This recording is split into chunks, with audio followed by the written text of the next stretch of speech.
Friend to 23, she left her body and hovered above me. I saw no shadow, I looked around, searched every building and home that I found. I saw no shadow, but felt a glow. The warmth inside me kept me afloat. It felt like heaven had found my bones and gave me comfort when I feel alone. Now you're gone, I'm alone. I guess it's time to get better.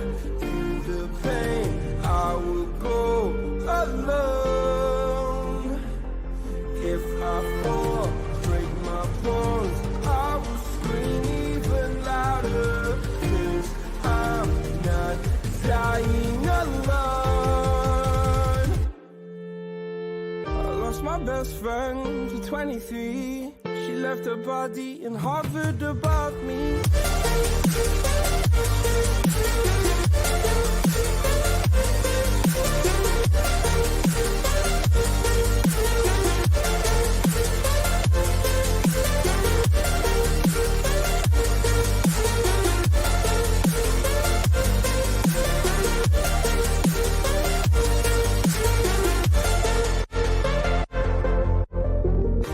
My best friend to 23. I heard the heavens crying above me. The gained an angel, I lost a friend. I felt like dying again and again. I went through hell, stared at death, but I keep fighting with each living breath. I saw no way out from where I stood. Felt like the fire had burned me through. Now you're gone, I'm alone. I guess it's time to get better. Through the pain, I will go alone. If I fall, break my bones, I will scream even louder. 'Cause I'm not dying alone. I lost my best friend.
What's up, everybody?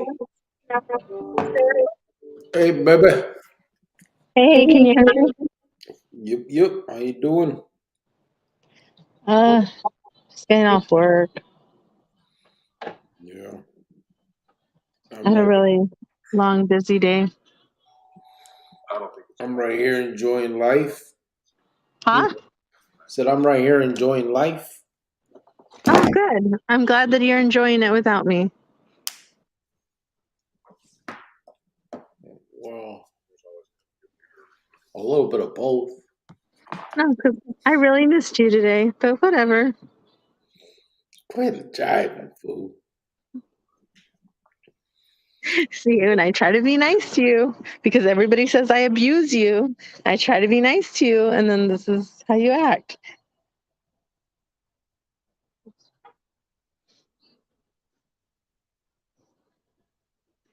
Yeah, right over there?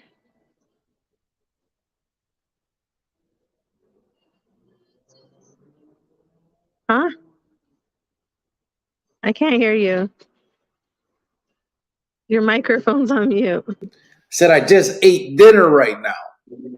Well, your microphone was on mute. Don't yell. I said I just ate dinner right now. Oh, nice. Yup. All right. How's everybody doing? How's Hey, everybody? everybody. I hope everybody had a good day today. I Ah, actually did have a good day today. me too. Me too. Yeah, Yeah. it went smooth. It went quick today. Mine was normal. I just did the same shit. Just guys, my bad that we came in a little late tonight. Um we did it because Maruka got off work late tonight. No, don't even blame me. I told you, go do you. No, I know, but I told her that we were gonna wait for her to get off and then come on. See, you don't let me finish because you're an abuser. And I get it. I get it. No, don't even go there. I told you, go ahead, do you. I have other stuff to do anyway. If you want me to go do other stuff, I will. It's St. Patrick's Day today. Everybody's out and about. Not you. All right. See, I enable her. You know, Yeah, hater. that's my fault. Shut up. All right. So I'm gonna go back. I don't think I'm gonna read all these comments because I'm pretty sure it's all between you vatos talking to each other. Let me see. Cubile Cricks, Jovan, Chile, Geronimo, Ben, AP, Tom, and Chronicles Familia. I've been dealing with somebody hacking my account and taking all my cash. Let me damn, bro, for real. Who is that? What account? Who said that? LM Ryan. It's the first Oh comment. my God, I'm sorry. It won't let me go back on, it won't let me see it. Oh, damn fool for real, huh? Like that. So what do you do? Well, I mean, it's gacho, but you can dispute, right, and get your feria back. Yeah, but that stuff takes time. Well, I know, but at least you get your feria back. That's why I said it sucks, but Yeah. I'm sorry, Ellen Ryans. rhyme. I've had my identity stolen a lot of times. I'm just That's saying. true. That wasn't fun. She has. She used to be a dude working in a store. Or where'd you work, babe, as a dude? There was a cafe that I supposedly worked at, and then that guy was actually arrested and deported back. And then Yeah. there was another guy that was working like painting, another one at a car dealership. It was crazy. Yeah. A bunch But of I'm dudes. sorry, Liam. Just to dispute everything and close, I'm pretty sure they already closed the account and opened up a new one. Yeah, that's crazy though. A bunch of dudes jacked their shit. Let me see. Plus, my mom just got out of major surgery. A lot of complications, but you made it. She made it. Damn, autocorrect. Oh, but she made it. Oh Yeah. my God. You've been having a bad day. So I work at 4 a.m. now, so I'll be catching you guys every Friday and Saturday because of the time zone differences. Depend what time you go to sleep, bro. Because usually this is, again, I keep saying this, but for real, like tonight we came because for real she had to work late. She didn't get out till 9 o'clock Arizona time, so I told her I'm just gonna go on at 9, your guys' time, so she can hop in. Um, but like tomorrow, it might still be too late for you, brother, because I mean 4 o'clock, but. Um, my plans are to come on 8 or 9 o'clock my time, which would be 6 or 7 o'clock your guys' time. I don't know if 6 may be too early, but we'll see. Hmm. We'll figure it It's out. bad. There, but ¿Cómo hablas? Okay, chingados, estamos aquí. You want me to sit here and just stare at the fucking computer? Damn, Are we fighting tonight? we're about to. You're a little frisky tonight. You're a little razzle dazzled or something. Well, you like, ¿cómo hablo? ¿Qué quieres que I haga? I think it's the shirt. This the shit that we want to slap the shit out of I you. think you put the shirt on and you're feeling a little tough. I don't know. Actually, this is I had this shirt before I went into the pinta. Oh, is that your old one? This is the one you had. Yeah, you saved. Oh, okay. Yeah, All right. Well, I may have worn this on one of my don't say it. late Don't night. say it. Don't say it. What? Don't say that. Say what? A late I night? know you're. Yeah, I know. Those weren't great nights. So those were bad nights. I'm not talking about those kind of nights. Just the late nights. Oh, right. That's you with your crazy mind. Anyways, LM, I'm really sorry about your mom. I'm glad she made it out of surgery. Great. If you need anything, let us know. He said, We'll do "What's our up? best to try to help. What's up, Chele? The person also hacked my Facebook and shut down my messenger, so I have no access to reach you. Hope you're feeling better," he said. What the heck? Roe P said, "LM, glad to hear your mom came out of her surgery well. In my prayers. Sorry to hear about your Wait, happenings." are we talking to the real LM? And also praying it all works out for you. Stay positive. Roe P said, Buenas noches, Chronicle Familia. Hope everyone is doing well. Just happened to be checking the podcast and saw LM posting. I'll be back. Yeah, these are early. This was at Yeah. 10:17, so we were still like 45 minutes away from starting. Right on to P. Roe P. Pinche autocorrect. Roe P. Appreciate you, brother. Most definitely staying positive. And then Bubba came on. What's up? What's happening, fam? Cubile Bubba said LM. Hey, familia. I hope everyone is okay. Said awesome person. Hey, Bubba. Bubba Awesome said person. LM Ryan, prayers for your mom, bro. Awesome person. What's up, brother? Appreciate you, Bubba said LM. LM Ryan, of course, my brother. We are a family here. We are family. Simon said LM. Bro P, what's up, bro? What's What up? was that? Sergio Velasquez came on. That's how I sing, fool, and you know you like it. I'm telling you right now, Call me a fool one more time. calm down, or I will introduce I you I to think Manuela. that shirt got you a little brave tonight or something. No razzle dazzle. A little razzle dazzle. I will introduce you to Manuela. You're stupid. Sergio Velasquez said, "What's up, everyone?" Sergio, what's good? My brother said, Bubba, awesome person said, working from home, 22 more minutes and I'm done. LM said, one step away from getting that Cadillac Fleetwood, and I made a name out here in the South for 602 last year as a special guest at the World Championship in Charlotte, so I know high performance. LM Rhyme said, hell yeah, bro. Oh, Bubba Mesa said, LM Rhyme, hell yeah, bro. I'm trying to teach these people in the South how to make sleepers, lol. Oh, Charlotte, North Carolina, bro? That's where you're at? North Carolina. That's where my tia was, remember, babe? yeah. LM Rhyme said, hell yeah, bro. Or Bubba said, LM Rhyme, hell yeah, bro. I'm trying to teach. Oh, I already seen that. One of these days, Bubba, I'm going to have to show you video of me dialing in a LS motor where flames were shooting out the exhaust, peeling the tires right off the rims. All right. Hey guys, I gotta go, babe. I'll log back in about 10 minutes. Where are you going? My ride is here. Oh, okay. All right. Bye. Bye.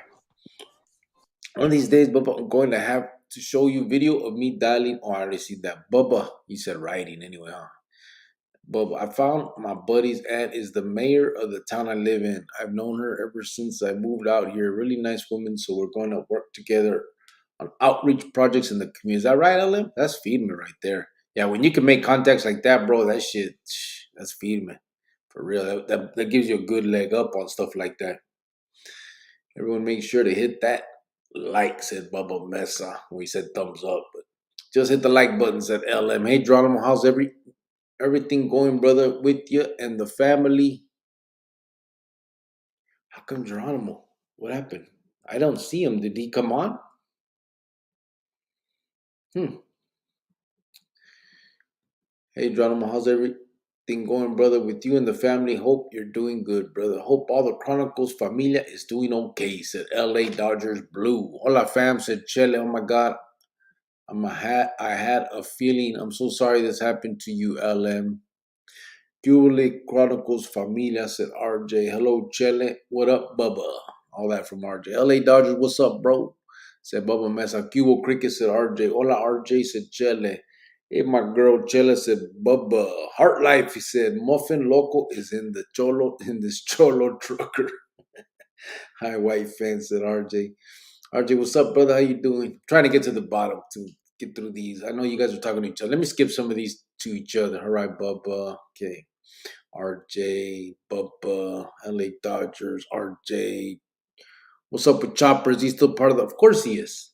Yeah, he's busy. Matter of fact, he wanted to come on yesterday, but I didn't come on, right? And then today, so I had told him, come on tomorrow, bro. You know what I mean? Like, we'll get him on tonight. And watch out, just so you guys, he tried to call me and I couldn't answer. So this is what he said. So we'll see if he still comes on tonight. He said, I'm gonna pull a double today. I'll be home after 12. If you're on, jump on and say hi to everyone straight back at 5:30. So he was saying he was gonna come on. See, and early he said yesterday he said that's my cutoff. I go, we can make it tomorrow for sure. I'll put it on the post so they expect it. I was talking about you coming on. But then he hit me up earlier and said that he had to work a double. So yeah, of course Chop's still part of it. But he ain't got the schedule that I do, bro. You know what I'm saying? He's doing things and busy, la madre. So just when he can, he will. What's good, everyone? Se la tusa. Oh shit, Spencer. Timo said, ¿Qué onda loca and loca and locas, man? Too bad she ain't on right now. In the chat, almost Friday, right? Mañana ya. Aquí tapped in while I sweep and mop the casa, said Dr. Chapatin. Sup, Bubba? Nice to join you in tonight's combo, said Hard Life. Timo Cubo Lejon, said Chapatin. All right, let's clip. Just clocked out. Hey, Bubba, wax on, wax off. LM Rhyme.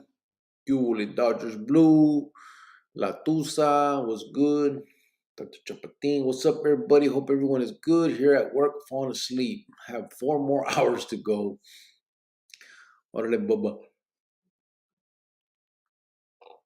Spencer, 4 more hours, bro. All you gotta do is take a break. You're good. You can do one of my breaks. Orale, Bubba said La Tusa. Chele said, Hola, Geronimo. Bubba said, Geronimo, my brother. He kept talking. I'm gonna skip.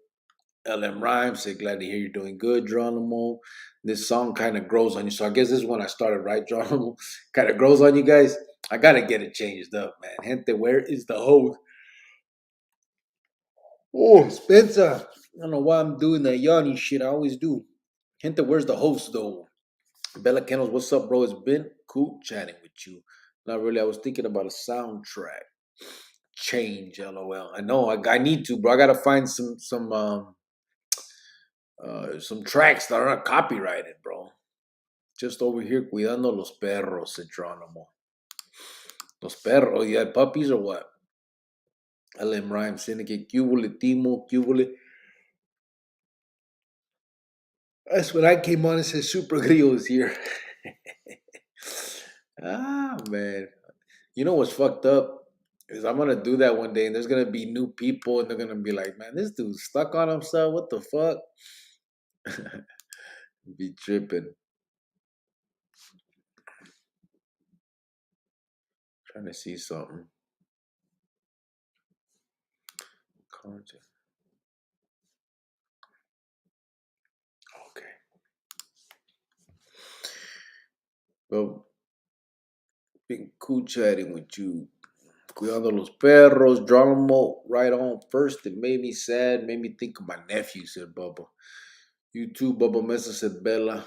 Kenos. Timo DeVille said, what up, LN? QLM Rhyme, hope everything going good for you. Chapatín. You like that, huh? Super Grillo? LM Rhyme también says Super Grillo. Super late, more like it, said Timo. I'm not that late, fool. I said 11, or my time 11. It's barely 9 o'clock out there, right? I'm over here yawning and falling asleep. Nah, I'm not that tired. I don't know why I'm yawning. Timo DeVille, he does this so we can all chat before he comes on. Yeah, gets it started, fool. Grillo, you fire, said Timo. Yo, what's up, Jack in the Box? Bubba Mesa, what? That's excellent because there was great love there. What's up, Cricket and Mrs. Cricket, said Bubba. Hola, Jovan and Cricket. Damn, when the caller is all... Huh? Awesome person? What happened? When the caller is alt...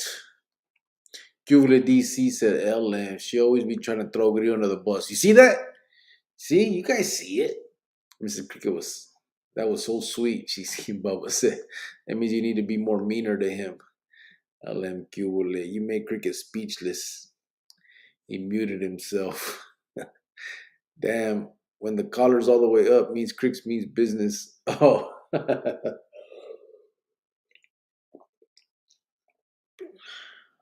Timo DeVille, he was crying. What kind of dinner did you have? Oh, I made them waffles you make in the toaster. I made 2 of those with syrup and strawberry jelly, the squeeze bottle. I got no ruka here to cook. So I eat food. Okay, what up, Cricket and Miss Cricket said, Kiki G. What's up, Kiki G? Go do you, boo boo, said Latusa. Blame it on steps? What are we blaming it on? Michelle Paleo. Oh, wait a minute. Is that Heart Life's? Are you Heart Life's old lady? Welcome. Shelly Bell said, not yet, out with me. Not yet. Yeah, right. Cut it out. St. Patrick's Day, and we all here. LO, I know, right? I hope you're wearing green. Yeah, I'm not. Well, I got green eyes. Yes, it tried to get me off his. Yes, it tried to get me off his, said Chele. Oh, it's Facebook. Maintain positivity, LM, said Dr. Chapatin. It's Facebook. What they passed as Jovando. What they passed. Oh, yeah, the vatos that. It's crazy, right? They were going, because her last name's Hernandez, right? So it was Jovan Hernandez. And it was vatos, eh? They were like, paisas. Using her identity to have all these jobs, eh? But it was fucking her up because she was, that's when she was a single mom, and she was getting, she had like insurance and shit for my son, eh? That DES stuff, and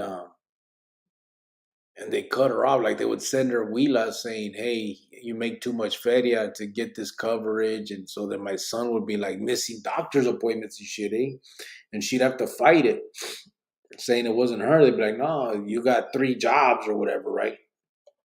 And she'd be like, "I don't work at these other places," and she would have to, in order to clean it, they made her like call the placas, get a police report, and that's the only, once she had a police report and took it to DES, then they would take that shit off and let her come in, like, do it normal. You know what I'm saying? It was gacho, man. There's my girl. What's up, baby? Okay. Hey, hold on a second. Yeah.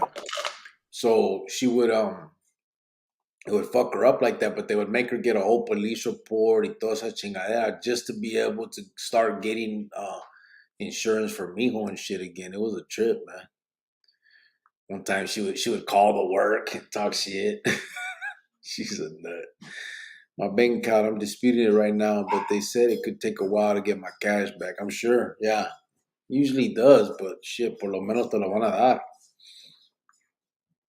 Happy St. Patrick's Day, said RJ. Spencer. Damn, Miss Cricket, your social number hella compromised. Yeah, it was, eh? Hey, babe, Yeah. you back? I was telling them how you would get huilas in the mail saying that like Mijo's medical coverage was canceled because you had too much, you made too much feria from all these extra jobs that you supposedly had, and it was all these. Well, Plot. not just that. Like one time, I went to go do my taxes, and they took $700 for my taxes. And I was like, "Why am I short?" And they're like, "Because you didn't pay taxes at this one place that you worked at." And I was like, "No, that's not true." I was like, "I've never worked there." So it was obviously a mess. It took them like 3 months to give me back my money. And then going forward after that, every time my social security was ran, I had to have like a PIN code. And then every time I went to go do my taxes, I had to have like a PIN code also that they would send me every year. So Yeah. it was a headache. I remember one time too when I was pregnant Mhm. with Mijo. I think I was like a month pregnant or something like that. And I started like bleeding, so I went to the hospital. And then they like rushed in there, and they're like after I went in, and I put a gown on. I was waiting for the other doctor to see me, and there was like two people that rushed in there, and they're like, "Oh, you're a girl," and I'm like, "Yeah." I'm like, "I'm pregnant." They're like, "Oh," they're like, "We had you under male," and we were like, "Why is a male, you know, pregnant, bleeding?" And we were just, I was like, "What?" I was like, "What the heck?" So that was kind of crazy. Yeah. That's I guess I got a boy name. Whatever. yeah. That's crazy. Let me see. Appreciate you. Damn, Miss Cricket. Social number hella compromised. Appreciate you, Jovan said LM. LM, did you close your Facebook? So that shirt like 20 years old? Yeah, bro. It is. That crazy? It's 20 years old but brand new. Yeah. Just got done with some long meetings and more meetings tomorrow, said Geronimo. Chapatin said, awesome. That fool is a youngster. Who's a youngster? Probably talking about me. Oh god. I don't know who else they could be talking about. Geronimo, don't you just like those meetings sometimes just drain, and it's like another meeting, and it's a meeting about the meeting that you had? Sometimes I don't know. I remember those days in the hotels. Yeah, shit. Now it's crazy. All the meetings I have, fucking meeting after meeting. Whoever, man, it's ridiculous. But whatever. Meetings are good. Stay positive, Geronimo said LM. Damn, everything's getting hacked. My job got hacked on Monday, said Bella Kenos. Really? The whole What? holiday? That's his hunting camisa. No, it wasn't. I don't think so. Geronimo said LM rhyme. Amen. You can play tic tac toe on cricket shirt. All right? Good. All winter times. Ben Cuevas said, Cubo Cricket Jovan and the rest of the Chronicleros family tapping in on my way to the Jale. Sicker than a dog, but if I can walk, I'll work. Damn, fool. What's wrong? Who You said throwing up? that? Huh? Who said that? Ben Cuevas. He's so sick he forgot to tell you what time it is with me. Oh my, don't remind him. Dang, Ben, I hope you feel better. See, it's because you have all that craziness in your head, and that's what it's getting to you. That's why you're getting sick, because all that, nonsense that you speak on here sometimes, about me being lucky and all that. So, no, I'm just Fuck. kidding. I hope you feel better. I'm sorry you're sick. That's never fun. Yeah, Dr. Chapatin. So that Baboso auditor that got the street vendor arrested finally met his fate today. LA caught up to his ass, left him bloodied up and bandaged up. Oh yeah? He got whooped up or what? It's crazy. What happened? Remember that vendor that cussed out that old lady that was selling like I don't know what she was. I don't know if it was elotes or tortillas or something, but he had walked up. Remember, we were talking about this a couple of days ago. Where he Oh walked up, yeah, started talking yeah. shit, and got her arrested for whatever. So I guess I'm gonna fuck them up. LM Rhymes said North Carolina. Yep. What up, brother? What up, familia? Said Beezer. Q-Vol. Beezer's in the house. I'm here, hermano. Hey, Beezer. 918, said Geronimo. 9:18. Okay. Yep, the time. Beezer said Geronimo. Q-Vol, brother. Beezer, right on, said Geronimo. LM said, you're right, brother. It's been a long time repairing my name, not looking like a villain anymore. So I've been doing nothing but good projects in the communities I've been in. That's cool. For real. Yeah. It's Beezer okay. It's okay. It don't matter what happened in the past. All that matters is where you're going now. That's all that matters. Yeah. Either way. Let me see. Q-Lip Bubba said Beezer. Bubba Mesa said Beezer. What's up, bro? Beezer says smoking on some Area 41. Area 41. Pretty sure that's some kind of strain of Grifa, huh? They got all these crazy names now. I don't know. I know. I'm a marijuana like connoisseur. No, you're not. You don't know. That's what I do. You need a haircut. I know. I was gonna shave it last night, but I had my face. Look at my face. I was gonna do it last night, but I was tired as fuck. I'm gonna do it. Are you gonna start letting it grow? No, not. I am not. I don't got no more tres flores. You can blow dry it back with like hairspray and gel. What? What? That's how the guys did it back in the day. They would put gel in it and then brush it through and then like blow dry it and put hairspray after. Was this before or after they had sex with their homeboys? Oh my God, you're crazy. Saludos, everyone. Got you all in my pocket again, said Sergio. What's up, brother? Hey. They're having a DUI task force for St. Patrick's Day up here and nailing them cold. Scanner reveals quite a bit, said Geronimo. Dang. San Fran State going overtime with Murray State, said Timo DeVille.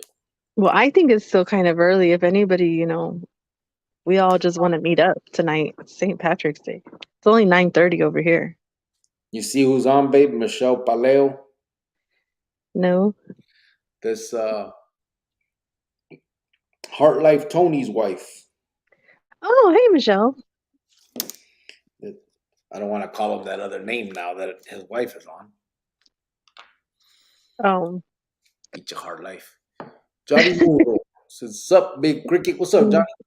We could laugh about that now, so Timo said maybe if she went by Giovanna, maybe they could tell. A lot of people call her that. Sinner used to call her that. Oh God, no. There's like two people, and I don't like it. So, and he used to call me that, and it was really weird. She was Sinner. This is awkward. Yeah, and then that other thing he would call me, that was just weird. I don't know. Who's Sinner? Yes. What else did he call you?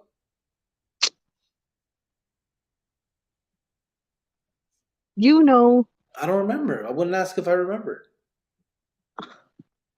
Well, I can't say. I'm not going to say it. Why? No, because it's inappropriate. Sinner? Yes. What did he call you? Don't act dumb. Please catch up right now. I really need you to catch up. I don't remember Sinner calling you anything crazy. What did he tell that one guy in there when he saw my picture?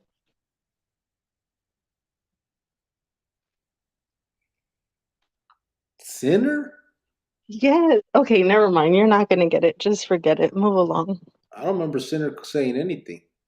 I don't. I remember Pablo. No, it wasn't. It was Center. Hmm. Johnny Muro said, "Sup, Big Cricket."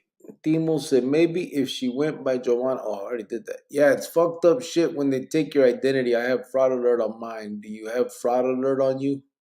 Said Chele. They're talking to you, fool. Babe, are you there? Oh, she must have I'm went. sorry. I'm sorry. What was that?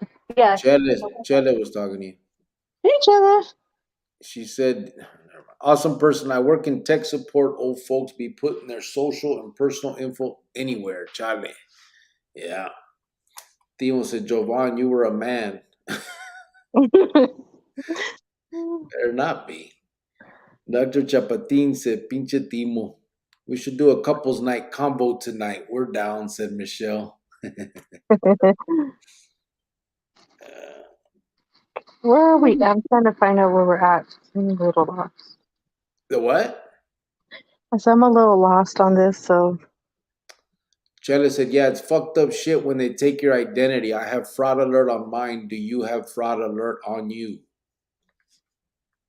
yeah, now I do. It alerts me anytime somebody, runs my number. I can't even do my taxes without, like I said, that paper. They'll send you a paper, has a code on it. It's all right. Yeah. But that's from the IRS and shit. They actually Yeah. company. Let me see. Sergio said I have 3 Dickies button ups from the early 2000s that still look brand new too. LOL. I don't have any of those. I don't know what other stuff did you get to keep of mine? This is it basically, huh? Yeah, pretty much. My chain and You had another shirt too. It was like bigger squares. yeah. Let me see. Dan Bella Kennel said LM. Jovan, yes, fatigue. Johnny Muro said, "Hey, Cricket, your lady lets you wear your shirt like that?" Fool, I call the shot. I'm in charge here. What's wrong with the way you wear it? He's clowning. He's trying to clown. Oh, Feel I think it looks like good on you and like on guys and stuff. Like when, that's how you want to dress, like the culture and stuff. I think it looks nice. Yep. Awesome person should feel better, man, no matter what Miss Cricket says. Oh, you want to get in on this? Okay. Jovan, just say sana sana. Colita de rana. What up, Jovan? How you doing? Said Beezer. Hey, Beezer. Thank you, Jovan. I didn't have to tell him about a haircut. LOL. Hey, Cricket, isn't coño a demeaning word? How did Luis get that name? No, coño's not, bro. Coño, bueno, it depends how you use it. But I think coño is also a way of saying, damn, what's the other definition? There's a couple definitions. Um, I know the one you're talking about where it's like, ay coño, whatever. But I think isn't that like, that's like Puerto Rican, right? Uh, Let me see. I'm trying to figure out what that. I mean, like, I know there's different things that it is an insult depending on how you use it. But I think there's other ways to use it too. You know what I'm saying? Like, I think if you use it in its slang word, then it is like, I think it's like calling someone a pussy or something. You know what I'm saying? But I don't think it's like I don't think it's more like a quote, but that's how Puerto Ricans say it. I think in like Mexican Spanish, I don't know. I don't know what it. To be honest with you, bro, I don't know what it means. Like in Mexico, because we never used it. I mean, I don't remember that as a Mexican type slang. I know Puerto Ricans use it in another way. So I don't know, bro. I'm not sure why they would use that for him. To be honest with you, I know part Hey, of it. I'm sorry. I know in some ways it is. It is a demeaning word, depending, Puerto Ricans and how they use it. So yeah. What's up, baby? Check your phone real quick. Your messages. I seen it already. I Oh, remember. I remember. oh, you remember now? Yeah. Yeah. Yeah. How did Luis get the blow dry it back with hairspray and get chale? What kind of dudes? Awesome person. Blow dry it back with hairspray and gel. Chale. What kind of dudes? The dudes that went to my high school, they hung out in my group and stuff. They Yeah. had like that spike, and some of them like spiked their hair up. Yeah. You never spiked your hair up ever? The ones that had sleepovers together. You're so ugly. Why do you make that face? Serge always got us in your pocket, said Shelley. I used cocoa butter lotion in my hair, didn't need grease, said Bubba. Cocoa butter lotion. She hanging out with West Side City too? Oh my god. Bubba Mesa said, Oh, wanted man, that's a good. What? Wanted man, that's a good, but I've known him by that since the late 80s when I met him. Oh, coño. hmm. Uh,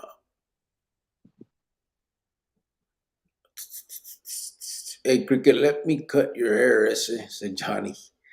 I only shave it, bro. I 000 with the máquina. You know that you got that off-brand 3 flowers, LOL, said LM. Sometimes I would. It's you buy you bullshit. And I remember when I was a kid, sometimes that shit was expensive, bro. You'd be like $4 for that little jale. Instead, I'd get that big old thing of fucking Vaseline for like $1, and I'd use that bitch. That is so gross. Same shit. Mm. Let me see. Cricket the weed connoisseur. Simon, that's me. I like my favorite is wedding castle. Wedding cake. Yeah. Maruka don't know nothing about that. I don't. I'm not missing out on anything. I never I'm know. all right. What does wedding cake taste like? Sweet? Is that why they call it that?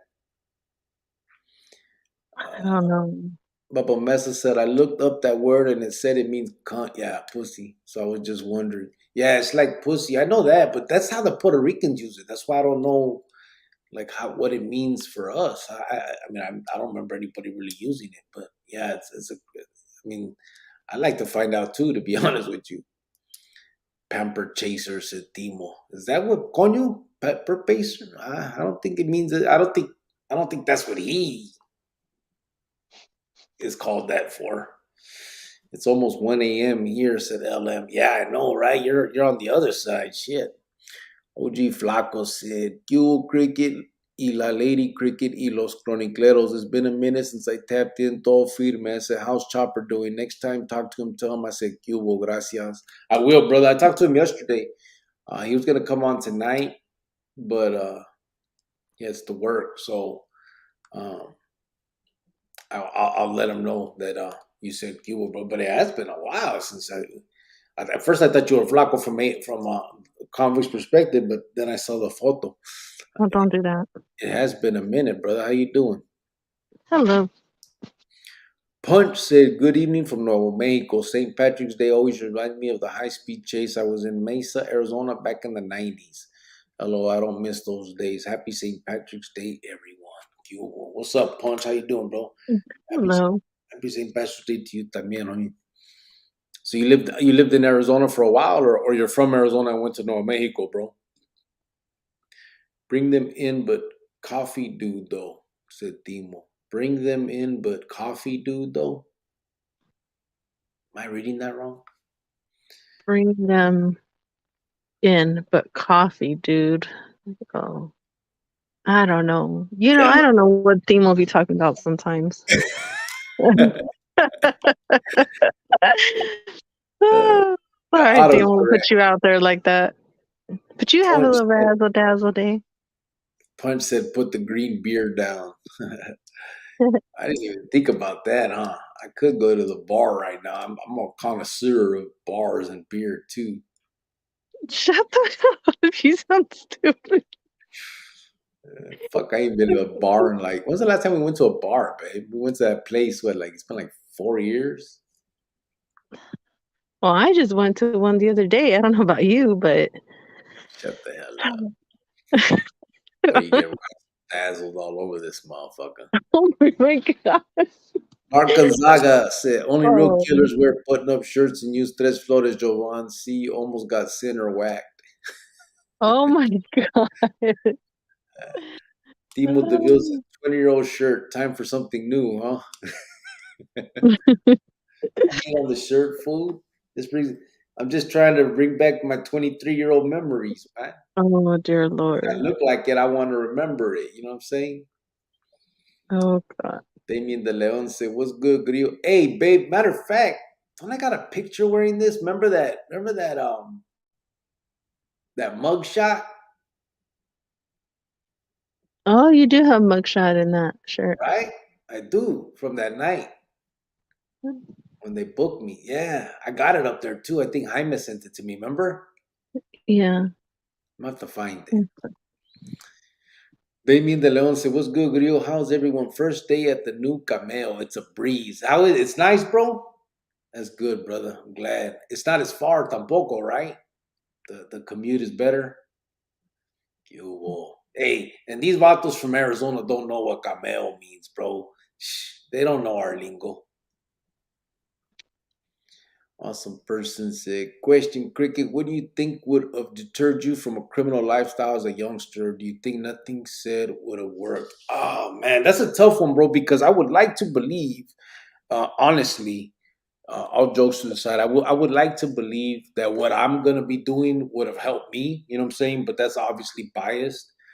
I don't know if it would have. Um, I was obviously, knucklehead involved in all this and really wasn't looking for um, a reason not to be involved. You know what I'm saying? So, uh, the fucked up thing, honestly, is that like there would be times when I was young, I would get torcido and I would tell myself, like, man, that's it. I'm done. You know what I'm saying? I'm not going to get locked up again. I don't want to be in there. But then as soon as I got out, oh, Spencer, I'd run right back to it all. You know what I'm saying? I get right back into the, kicking it with the homies and shit. Um, I don't know, bro. Again, I would like to think that some veterano that had been there, done that type, the whole scenario, like I think that we're gonna do, would have worked for me. I have to say that. I have to believe that. Whether it would have or not, I don't know. I mean, to be being honest, and I have to admit that I don't know if it would have or not. Um, but what one thing I do know, nothing else worked. Everything else that they still do today, they used to do then, and none of that worked for me or anybody else that I knew. That's the truth. They've been doing the same thing for years, bro, and honestly, it hasn't changed. No, but like people like all the scared straight, um, the vatos coming that used to be gangsters and talking to you, the locking you up shit, um, the sending you out. I remember there was a homie that from Dogtown, he got sent to some program. It was in Provo Canyon, Utah, and they would send these vatos out there, and it was like a whole.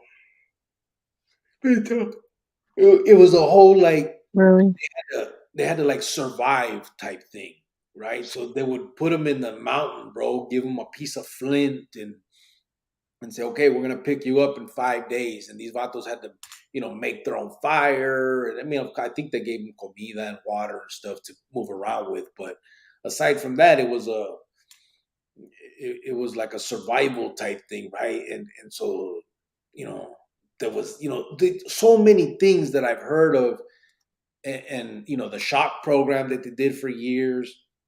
None of that worked on me and so many more people that I know. And so something different has to come out. You know what I mean? I And have a question for you though. Do you yeah, go ahead. think? Do you think? Well, give me a second so I can say it. Um, do you think that maybe what would have made the difference if you had somebody that didn't give up on you? Maybe somebody that cared, someone. It don't matter who. It was an uncle or brother, somebody. I mean, anybody. If you saw that this person was writing you, visiting you, constantly telling you not to do that, just do you think maybe that might have helped you? Would have helped you? I don't know. It's hard to say. Oh, it's hard to Are say. you It's hard to say because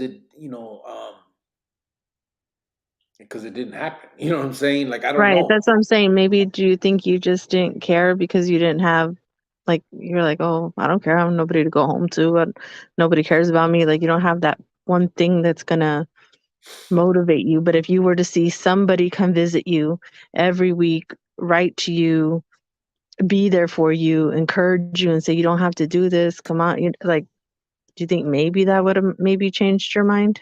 I don't know because I mean I've also seen that with other people. I mean there were gente whose mom or dad were like one of those serial visitors and writers. You know what I'm saying? One of the people that that were there all the time. That it was like we sometimes we would even question like, damn, homie, what the fuck are you doing? Like, look, you could tell your family like cares. You know what I mean? They're here every week, bringing your sister and your brother or whatever. You know what I'm saying? Yeah. So, but what it would have done me specifically, it's hard to say, obviously, because it didn't happen. Um, but I did see that also, and that didn't. You know what I mean? That's what I'm getting at is I've never seen, and correct me if I'm wrong. I mean, maybe I'm just talking because I'm doing it, and again, I'm biased, so I have to say what I'm saying. I don't have to, but this is what I truly believe. I've never seen what I plan on doing done. You know what I mean?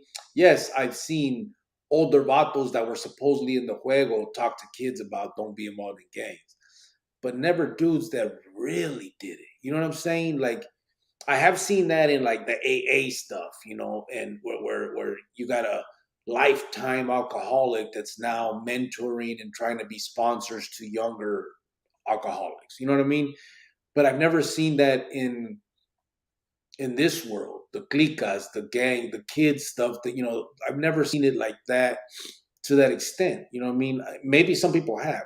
Correct me if I'm wrong. Does anybody know of something like that?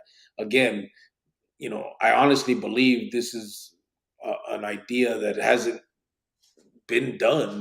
Maybe it has. It probably has. I mean, I'm sure it has. It has to have. Like this can't be. I can't be the only one. But um, it's not. If it has, it's not prevalent. It hasn't happened on a regular basis. There's no real big uh, like a foundation that does this or company or nonprofit or whatever you want to call it that actually does that. You know what I'm saying? It's yeah, they got vatos that because I remember this is why it's in my head. I was 13, 14 years old, some shit like that. And there was two vatos, they came. They were telling us that these ex-gangsters were gonna come talk to us. And I remember it was a black dude and a Mexican dude. And the Mexican dude might as well been a black dude. You know what I'm saying? Like the dude showed up with like a do rag on, like he was trying to play this role. You know what I'm saying? And Mm, and both of them were only like at most 22, 23 years old. And I remember the Chicano was the way his lingo wasn't cholo or raza. It was like he was a negro. So I assumed, for some reason in my head, I got it that he was from West Side City. I could be wrong. Whatever, why I have that in my head, I don't know. I don't remember. if he even told us where he was from. But that was what it came off to me as. So, and I remember specifically thinking when these two dudes were talking up there, thinking these fucking chavalas, you know what I mean? These sellout motherfuckers. Like you're 20, like they didn't do no time.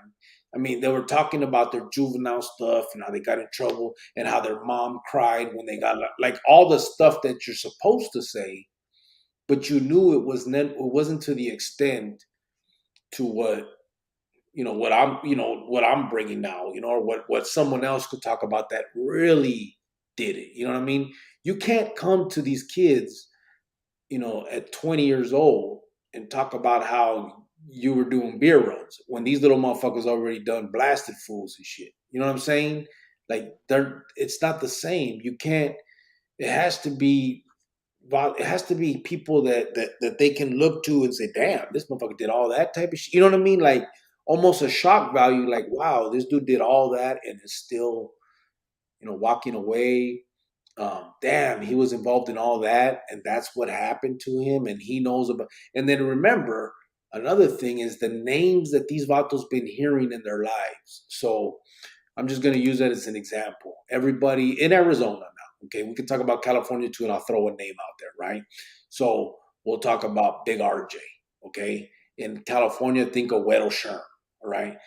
Every 15, 16-year-old kid has heard of these dudes.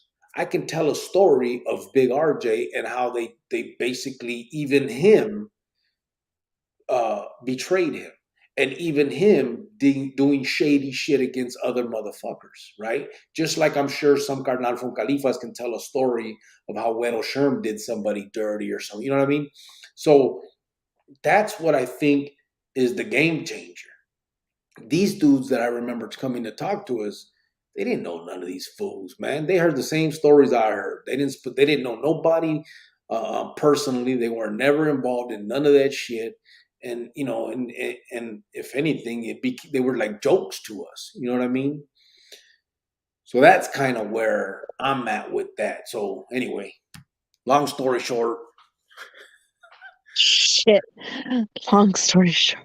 I Oh, Lord. don't know. So I don't know Awesome Person, to be honest with you. All joking aside, I don't know what would have helped me. I do know what didn't work. You know what I'm saying? And what didn't work is the only thing that's still being tried to this day. The same bullshit is still being done today. And they think it works because they get a portion of autos that don't continue, right? But I would argue they were probably not going to continue anyway. You know what I'm saying? I want to see the motherfuckers that are deep in that juego say, man, that shit ain't worth it. I don't want to do it. You know what I mean? And that's where I think the difference is. So what would have worked for me, it's hard to answer that, right? And the only way I can answer it is biased, right? I'm going to say the thing that would have worked is talking to myself, right? So who knows? Damien De Leon said that's Cuban, homie. Which one is it? Coño? Cuban, Puerto Rican, whatever. Carlos says, what up, everyone? Saludos from Jalisco. ¿Qué hubo? What's up, brother? Chandler, Arizona said, what's up, Cricket? There, your shirt. Who is it? I take care of it. Hello, Miss Cricket. What? What's up, Cricket? There, clown your shirt. Oh, they clown my shirt. Who is that? Take care of it. Oh, homie, how you doing, Chandler? Who is that? Don't tell me this. Did you change your name again, 480? No, Geronimo. but I think 480 is in here, and he was looking for you yesterday, 480, or the day before. He was looking for you. I was here the day before, wasn't I? Yes, the day before you were looking for him. You weren't on yesterday. Oh, that's right. Yeah, that's true. 480 didn't come on for a while, huh? Or at all. I'm telling you, I think he's out there cheating on you. Just saying. Geronimo said, Carlos Cortez, bienvenido, hermano. Art Life, Tony said, Cricket, my wife wants in on the live. We're ready for more stories of the Not High Anymore patrol. Oh, you guys want to Not, come on together? All not right. what's not high patrol. Huh? What's the not high patrol? What's that? Not high anymore patrol. So I guess not fucking around. You know what I Okay. mean? Not getting high no more. Like clean living. What? You not understanding? No, I'm so lost.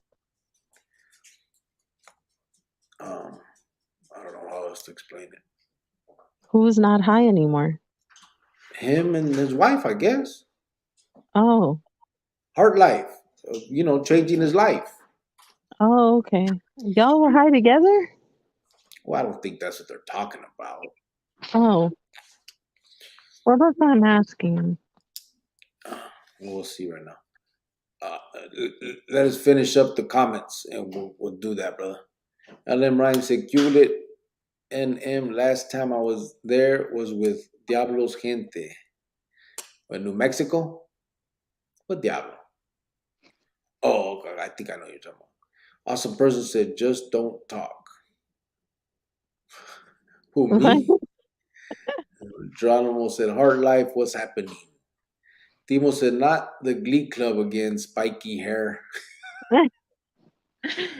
Telling you. It was a drama club. Like, do you remember back in the day when they used to like No, spike their hair and no, no, no, and wear like those silver chains, like necklaces?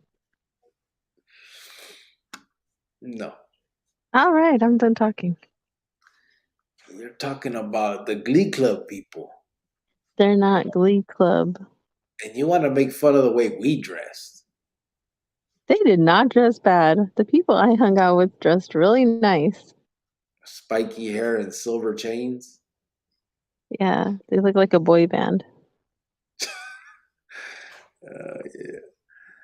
That's what awesome person. Just don't talk about the butt muffins, he said.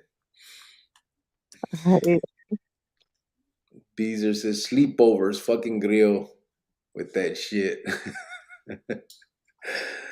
Chandler, Arizona said, what's wrong with West Side City, 10th Ave? That's where I'm from, Vato. No, you ain't. Why you got Chandler on there? Cut it out. And it ain't nothing wrong with it. But there was always there's something wrong with it now, bro. I'm against all cliques, all gangs. But there was always a stigma about that, bro. Raza claiming Crips or Bloods. That was always something that we looked crazy on when we were kids and growing up and the pinta and all that. Also, person said, I used Vaseline once I ran out. All that matters is the shine. That's right. Me too. Why Vaseline. would you want it shiny though? Because that's part of that's how it's supposed to look. Like grasa. Why? We were the greasers, babe. That is nasty. You were the socias. I would have changed if I would have met you Look at back that. then in high school. I would have made you change that real quick. See that shine? Yeah, but I wouldn't have let you do that. Let Oh my, me, yeah. woman. Damien, my brother, what's up? Said Bubba Mesa. Sup, Geronimo? It's popping tonight, said Heart Life. Cubole OG Flaco, said L. And Beezer said, I'm dying laughing over here. Grio's on fire tonight. I am 480. fire, aren't you? I'm a little razzle dazzle, fool. Yeah, you are. Uh, what's up, Cricket? How you doing? You were off yesterday. Yeah, I was off. I think matter of fact, we were gonna come on. I came home and then I got called back to work, man. And it just got so late that I was like, man, I just can't do it. ZG said, I just got some ice cream cake. Salutes, Mr. and Mrs. Crick. Damn, Hello. I like ice cream cake, bro. I know you do. I like all cake. I'm fucking fat. Dr. What was Chapatin, that, mijo? I don't think he's laughing at that. Oh, He's on this game. It just came out like that.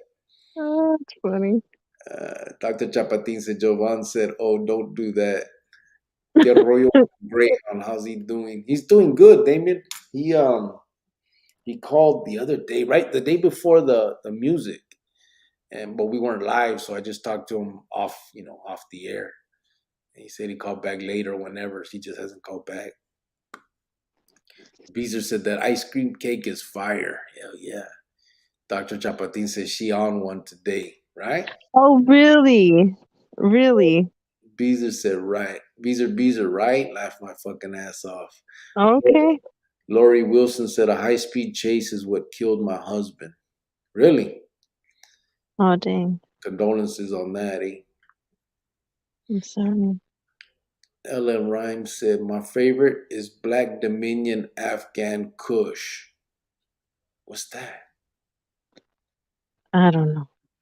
I think they're talking about that stuff.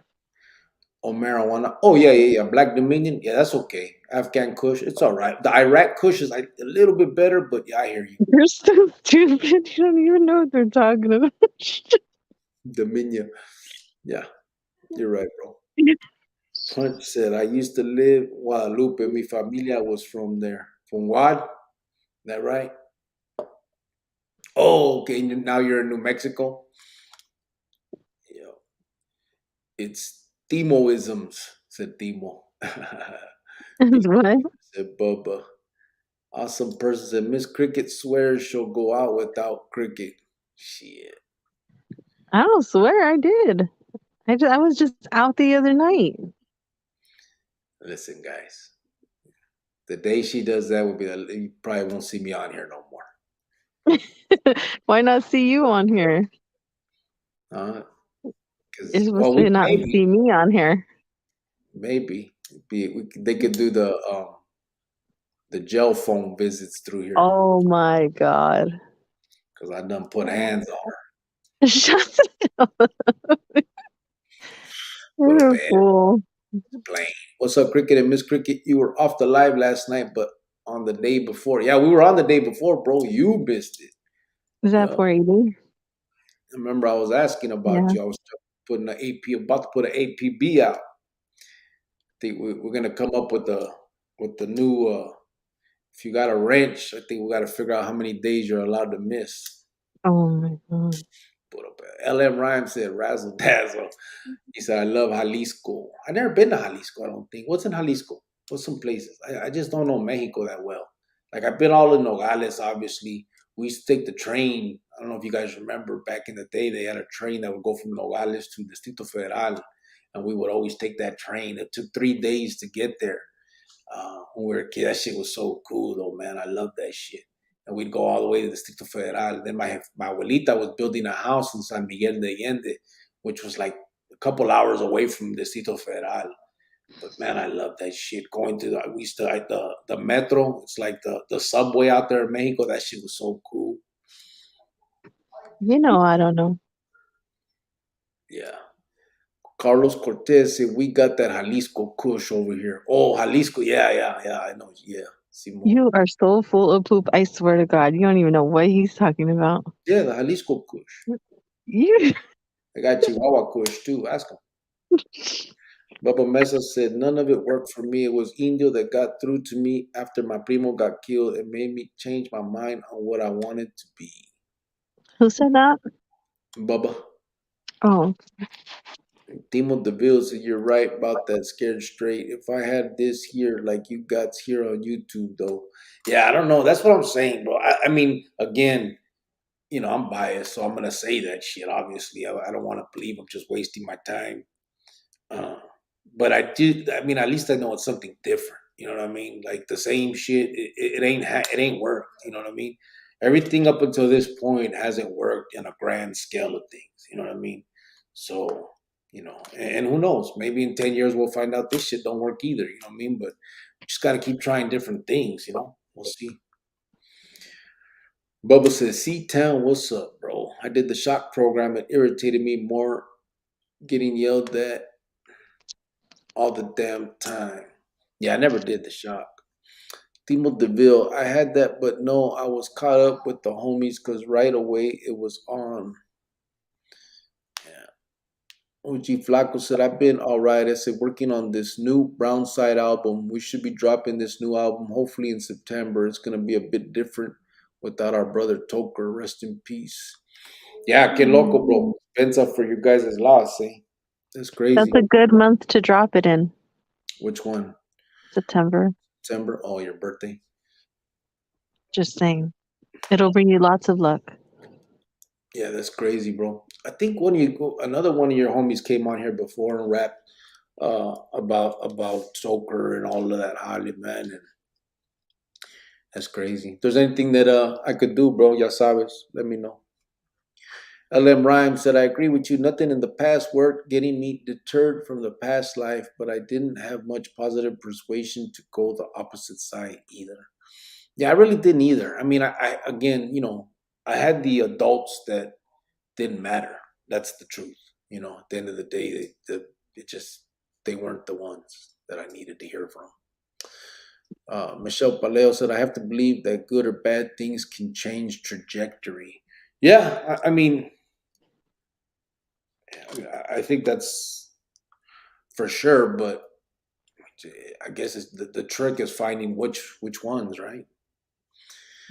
Some person said, I always thought of my parents through everything. I think that's what kept me from going all the way. The thought of being a disappointment. But some kids have no one to disappoint, sadly. Yeah, that wasn't a deterrent to me, bro. Honestly. Mhm. Bubba Mesa said, OG Flacco can't wait for the new album, bro. LM I think Rhymes said, some kids though they do feel guilty if they disappoint their families. I know me growing up, even now as an adult, I sometimes I just like shake my head like, oh my God, what would my parents think? What would they say? mm, Like just because I know that they don't deserve to have a bad kid because they were the best parents. So that's why I feel like I don't want to disappoint them. Maybe if they weren't the greatest parents or shitty parents, I'd be like, I don't care. You know what I mean? But the fact that they were like the best parents ever, yeah, it's like I hated disappointing them. yeah. Yeah, I guess to each his own for sure. But usually people that feel that way, like you, usually don't reach the point where they need that Right, distance. You know right. what I'm saying? So So like if that's you don't have nobody, like he just said, you know. yeah, you're not gonna reach that level where something needs to step in to change where you're headed.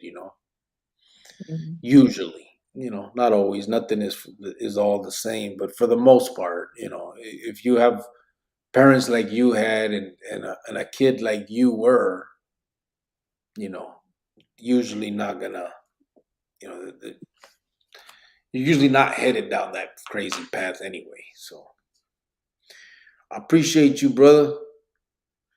Tom Dorfer gave us $6.66. 666 in the house. Hello. Appreciate that, Tom, bro. How are you? Let me see. I agree with uh,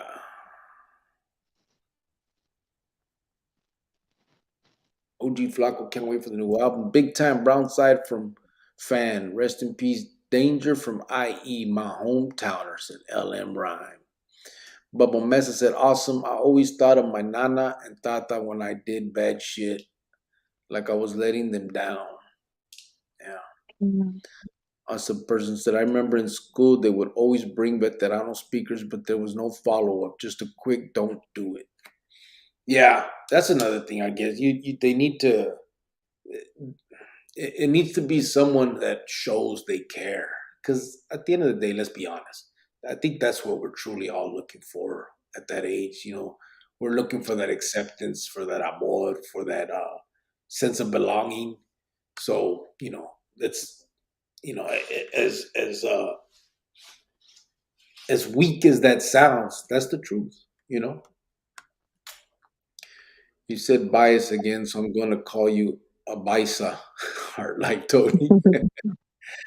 Este vato. For real, Bubba, me too, bro. My family are all squares, bro, and I realize now they were right all along. Yeah, hell yeah.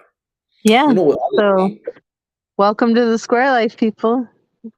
Mm-hmm. If you're square, you're there. Yeah. Let's not go too far with sayings and stuff. Well, I'm just saying it's the cooler side. I mean, Yeah. I'm just saying. Heart Life said, two, what was your initial response when you first saw Sinner on Gangland? We want in tonight. Two question mark. What was your 2 questions for you. oh I knew that. I just want to see if she was gonna catch on.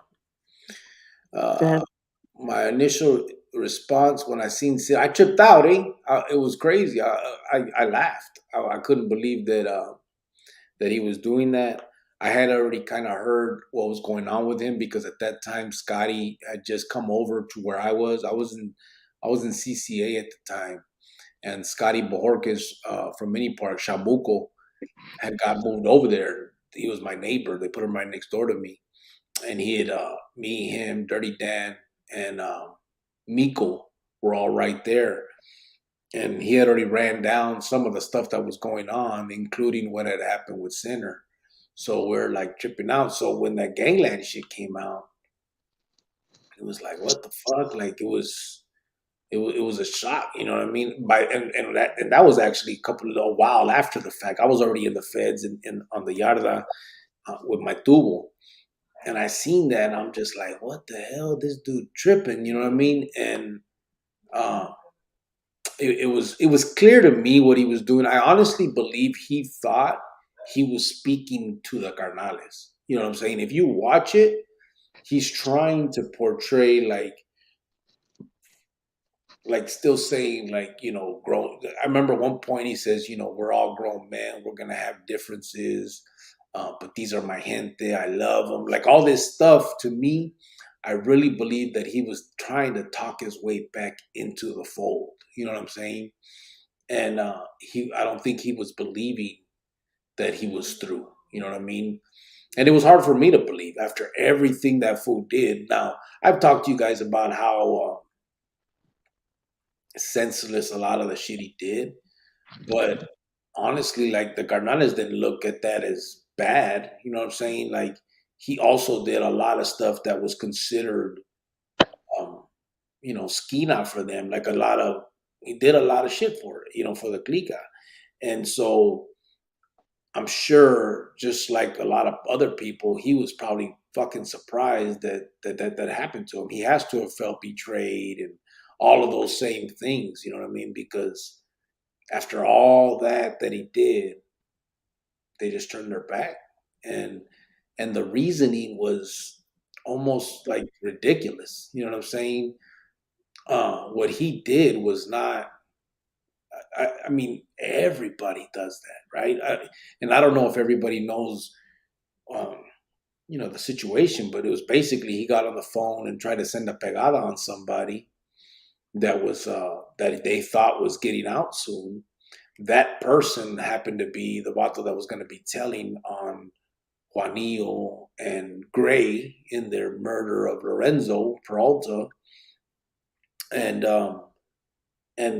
so when that happened, they ended up charging everybody with conspiracy to kill a federal witness, all these conspiracy charges, and them brothers got mad and said that Sinner, by talking on those jail phones the way he did, they called it dry snitching, that he snitched.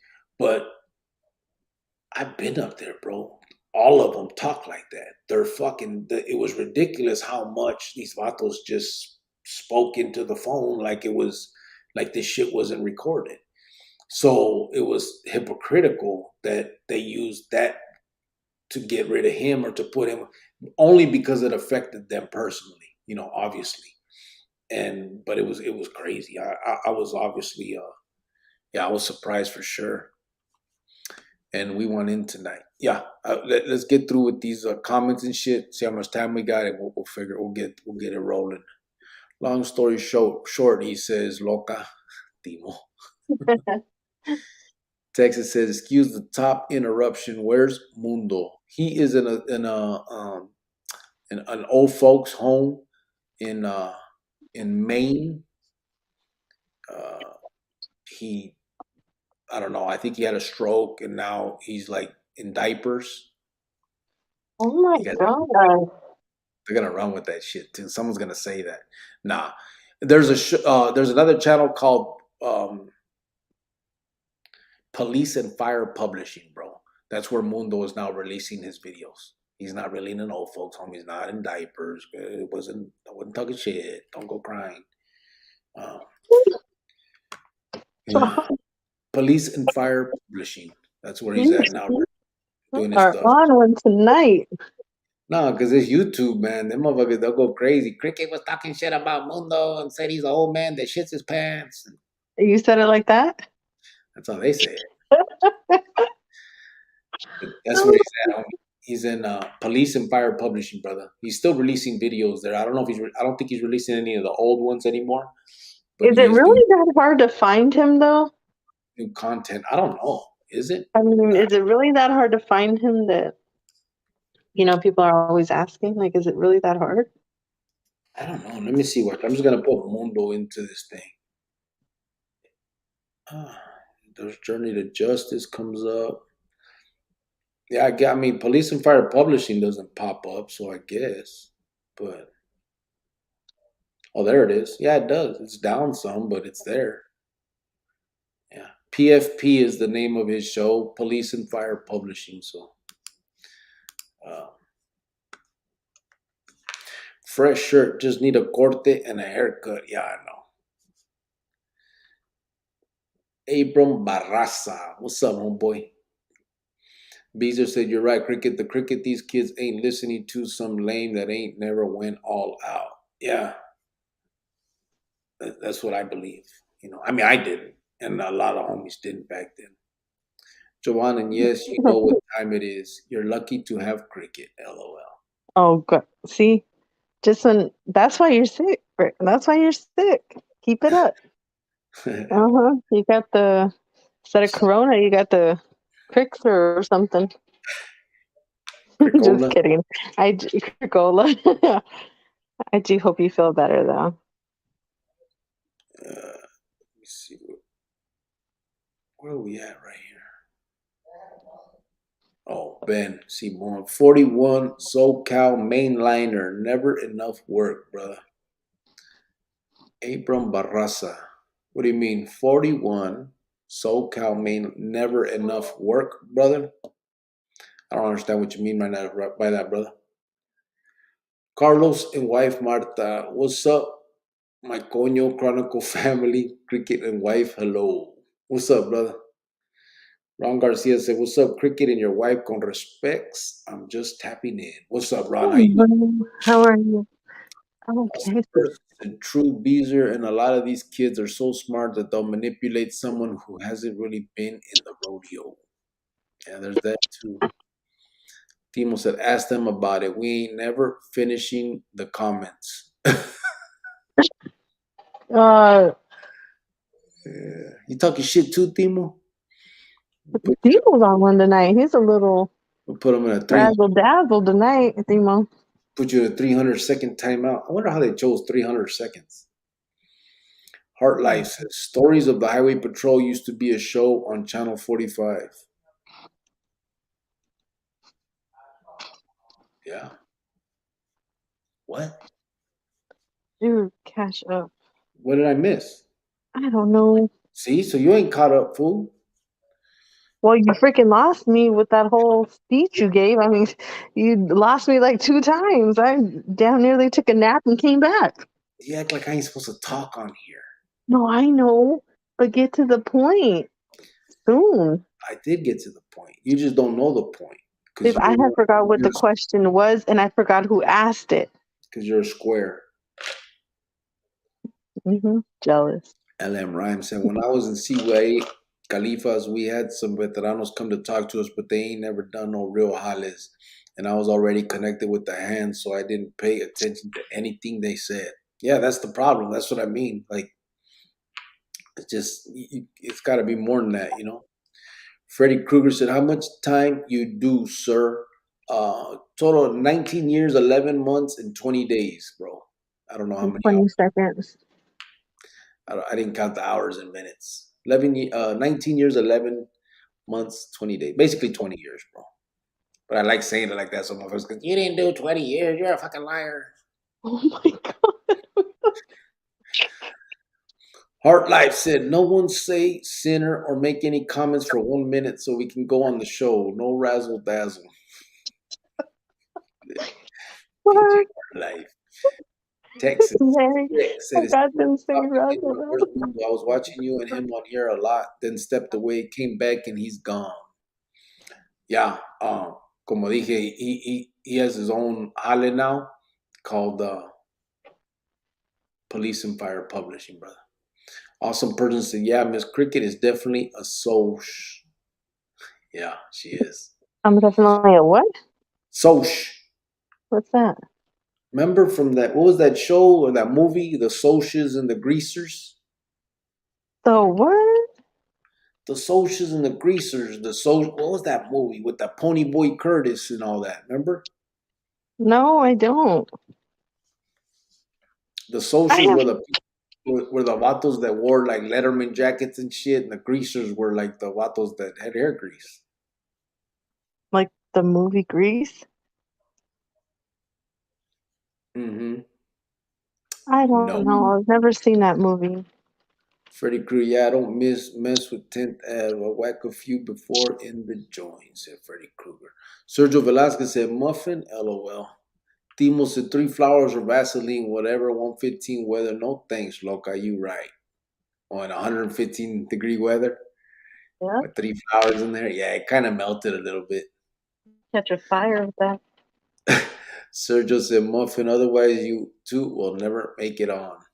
Ray Diaz in the house, tapping in. How is the Chronicle family doing tonight? So how you doing, Cricket and Mrs. Cricket? You've been missing in action, fool. Where you been? Ray, we were just talking about you the other day, Ray. When was it? Yeah, the other day. We're wondering where you've Yesterday. been. Yeah, Yesterday, Maruka brought it up.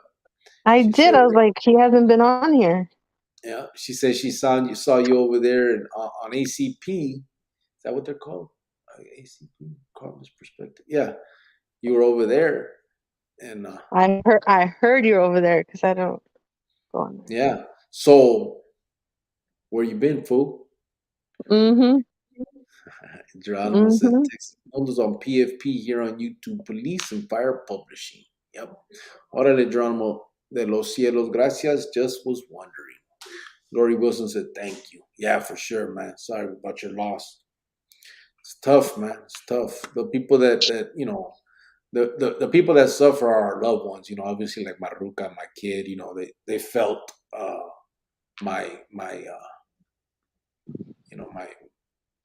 I guess my absence. Uh, Yeah. Freddy Krueger said, "Who's that in the background, sir? New to the chat, new to channel. That's Maruka Holmes. That's my wife. My girl. We've been together for 20 years. I'm Little bit, just his girlfriend. yeah, that's my He won't put a girlfriend. ring on it. She hasn't asked me yet, bro. Um, but we got a kid together. I have when you just come in like this, it kind of makes it like weird the way the way we got this going on. But there's a video on here that kind of explains why you're seeing it the way you are. In a nutshell, I was a carnal for the M. I got busted for multiple things, different things, all kinds of different stuff. And Maruka was also busted with us. She was a co-conspirator in our case, and the Carnales decided that due to the fact that she was they called her a weak link, they were going to kill her. I found out about it before it could happen, and that's what made me walk away from it all. That's kind of in a nutshell. You have to watch the video to kind of get all the story, but just so you know why she's here in the dark and we're talking, well, and why her perspective matters as well, you know. Tom Dorfer said, "What's up, Kipo Tom? How you doing, brother? I knew you were here a long time ago. I seen your 666 message, bro." Kiki G said, "Yeah, the Chicano Bloods and Crips get pretty looked down on in Tucson." Freddy Krueger said, a prison show. I did time before 5 life sentences in Ohio State. Damn, 5 life sentences? Then you're out? How many lives you got, fool? How's Ohio? None. He's a cat. How's that time?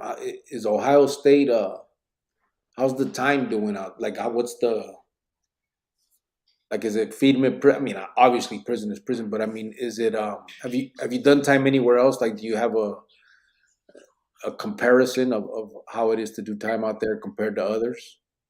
I know, we have a person that was also an ex Mexican mafia member that comes on the show named Chopper. He did 36 years, and his last, I believe, it would be like 17 years. He did in Ohio. They did an interstate compact and sent him out of state. He did it in Ohio.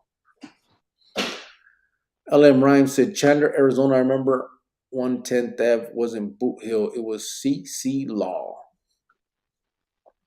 Awesome person says San Miguel de Allende is beautiful. I want to visit. Yeah, it was nice, man. It was. It was a trip. Beezer said Kiki G, Tucson full of Chicano bloods in the tuck. Ain't nobody looking down. Yeah, probably not there. It would Pinta is where it's kind of was frowned upon. Timo DeVille said, Cricks, I want to see your grandma on here, local, after that talk the other day, serio. Yeah, she couldn't, she wouldn't, she can't come on, but I should get a picture up in here though. She's a trip, man. Matter of fact, I'll pull out some stuff tomorrow or something. I got some pictures too. You know what I got, babe? My mom sent the other day. Hmm. It's a picture of me, her, and Mijo in the feds. Oh God. Yeah, it's cool. I gotta get it. But yeah, that shit was a trip. I got some pictures, and then I have more recent ones too from like Christmas and stuff. Hey, bro, I think I missed like 4, maybe in 4 to 5 months, vato. Yeah, I crashed early the day before. I got up at like 3 a.m. and was like, damn, what's up, Bubba? What's up, Bubba Mesa? I said 480. Don't drop it. What if it breaks? I would just be safe about it and release it, said Tom. What's that about? Oh my God. He's talking about the album dropping. Oh, fucking Tom. Damn, Catch up, babe. Catch up. damn, OG Flacco. We were just talking about Toker last live. Rest in peace. We actually were, right? Was that last one? Simon. We talked about Toker, Little Rob, although actually we're talking about the ones that had passed to Tito G. What was his name? Pico, Pipi? No, Pipi. The Norteño one. What was his name? Tino B. Some shit. There was a Norteño and a Sureño rappers that both died of COVID on the same day. We were talking about that, and then Toker and these vatos. It was a trip. Who's this new vato, Mr. Freddy Krueger, new to live? Welcome. You will. Yep. How you doing? Yep. Welcome always. Everybody's welcome. LM Rhymes said Timoism. Sup, everyone? Chronicle Familia said 480. OG Flaco, more power to you. Excellent news, said Geronimo. Tom, you will. Thank you, brother. 480C, good evening. Beezer said Tom with a smiley. Tom D, I see what you did there, said Geronimo. LM Ryan said, I remember in mainline you had to follow these color lines. Been a long time.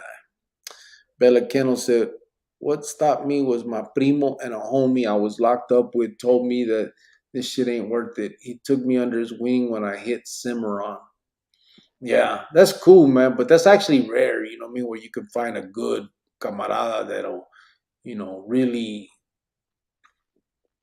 kind of try to lead you away from all that drama. You know what I'm saying?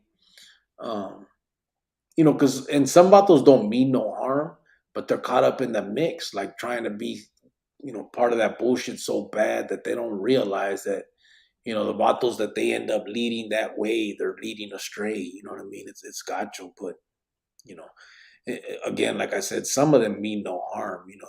They truly just want people to, um, the friends to be like, because like in my instance, I can say like me and Chino and another carnal, 40 ounce. The three of us, man, we went that route, and we were really close. And none of us ever thought that we were doing something that was, obviously detrimental to to us. It was crazy. Thanks, Tom. Throwing Bible quotes up in here, said Heart Life. Freddy Krueger said, "How many you take out before life of an ex mafia member? Can you speak about it, sir?" I really don't speak too much on that, brother. Um, it's just I don't like to make it seem as anything to brag about, or I obviously talk about my regrets and the people that I hurt with by doing those things. But I don't see. I mean, you everybody knows that um, killing people is not hard to do. I mean, you got 12-year-old kids doing it, so it was nothing special. Just whatever. Tom Dorfer said 420. What's up? Thank you, brother, for that, bro. Appreciate it. Ben Oh, Quayle no, said, Tom. question for Tom. Does the Cali AB recognize the Arizona AB and view them as allies like the Cali M recognize the Arizona M as allies? Beezer said, yeah, Tom, square biz. Also, person said, a lot of kids, I think you're saying, don't even know that they're looking for acceptance. They're not that aware. No, they obviously don't. No, that's something we realize as we get older, right? Um, that's nothing a kid was going to admit. I mean, that's weakness. 480C tells said, Geronimo de los Cielos haven't been here in a while. Tom said the Arizona brand was started by a member from the Cali brand. I told him about that last night, but I wasn't sure how far that went after that. Bruce Lowry. Before they were AB, they were called high wall jumpers. But in the end of the day, they all prey on each other. Well, that's true, for sure. 480 said, you, Geronimo, haven't been here in a minute. Hey, Tom, do you remember a dude named Slinger? I want to see if you remember him. Slinger. 480C tells said, you, Geronimo, haven't been here in a minute. Tom said, whites don't have all the click issues that Emma has. If you white, you belong to, you lose that option no matter where you're from. Well, that's how it used to be for us too in Arizona, changed later. But what's a tubo, sir? Tubo is a TV, homeboy. We call the tubo a TV. It's slang, and it's a Spanish slang word for a television.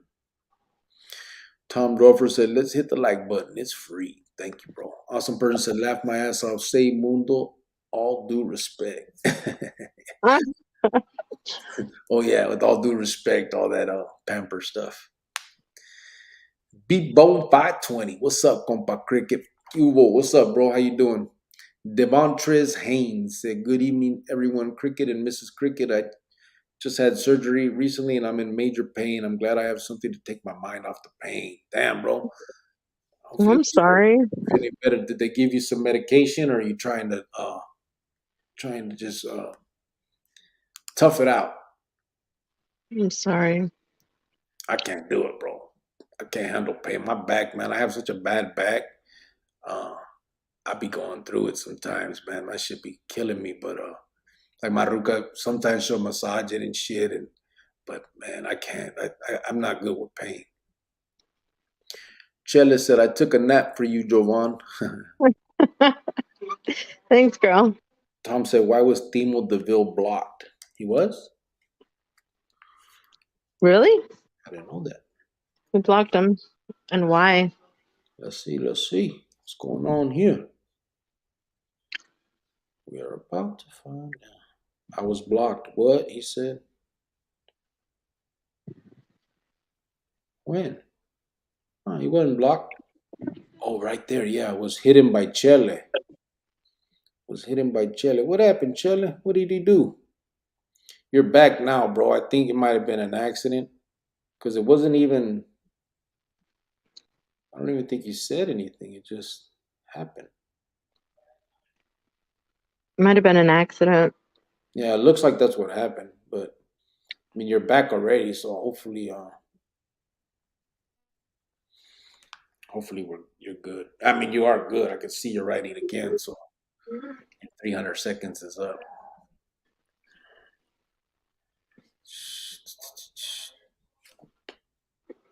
Well, the Outsiders, said Tom and Juan.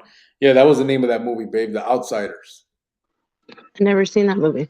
No, it had that one dude. Mm-mm. What's his name? All the bitches liked. Um, You know what? You know what you could have been instead? What movie? hmm, You could have been. We could have been that movie Crybaby with Johnny Depp. He was like the bad boy, and then she was like the square. oh yeah, You never seen that movie? I think so. Yeah, I It's, mean, I'm pretty sure I've seen it, but I don't kind of remember. it's a little cheesy, but I always like that movie. The Outsiders had. What did the Outsiders have in it?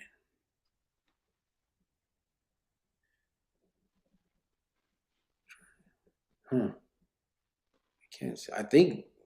Oh, Matt Dillon, babe, and Tom Cruise when he was young. Patrick Swayze. Oh, I like Patrick Swayze. They were all in it back then. It's a movie from 1983. Oh, I was just born. Basically, it was like an old gang movie kind of, and one of them I remember they had the kid named Pony Boy. I think I'm talking about the same one. He ends up saving some kids from a burning house, but he gets all burnt up and dies. And you don't remember that one? No, Mm-mm. it was a pretty good flick. I hear you on the dry snitching part. 2,500 heads on the Arisa prison yards have my information, and when the feds slammed me down, it was because of that reason, said LM. Adrian Lomelli said the Outsiders. Lori Wilson, the Outsider. Jose Gomez, the Outsiders. Yeah, I couldn't remember the damn name, but You that's guys keep forgetting. You guys are a lot older than me. cut A it out. lot. I'm just kidding. No, I never seen that movie. Chela said he was hidden on accident. I undid it. Cubo. They don't know the Outsiders, homie. I know I'm seeing that. Come on, White Fence. You never seen the Outsiders, said EV3. No, I haven't. Damien said The Outsiders by S.E. Hinton. Tom Dorfer said her parents kept The Outsiders on the top shelf next to Colors and all the other gang movies. They probably did. Ah, You don't let us watch that stuff.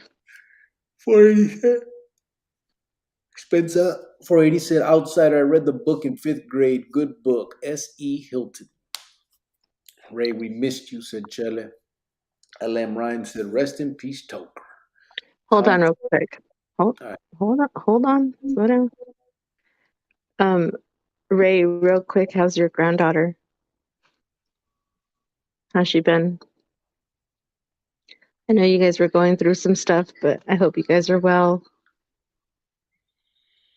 With Ray? Ray was? Yes. Remember he told us that his granddaughter Oh, got yeah. hurt and his daughter was going to court or something? Oh, yeah. Simon. That's Yeah, I hope everything's okay with that. yeah.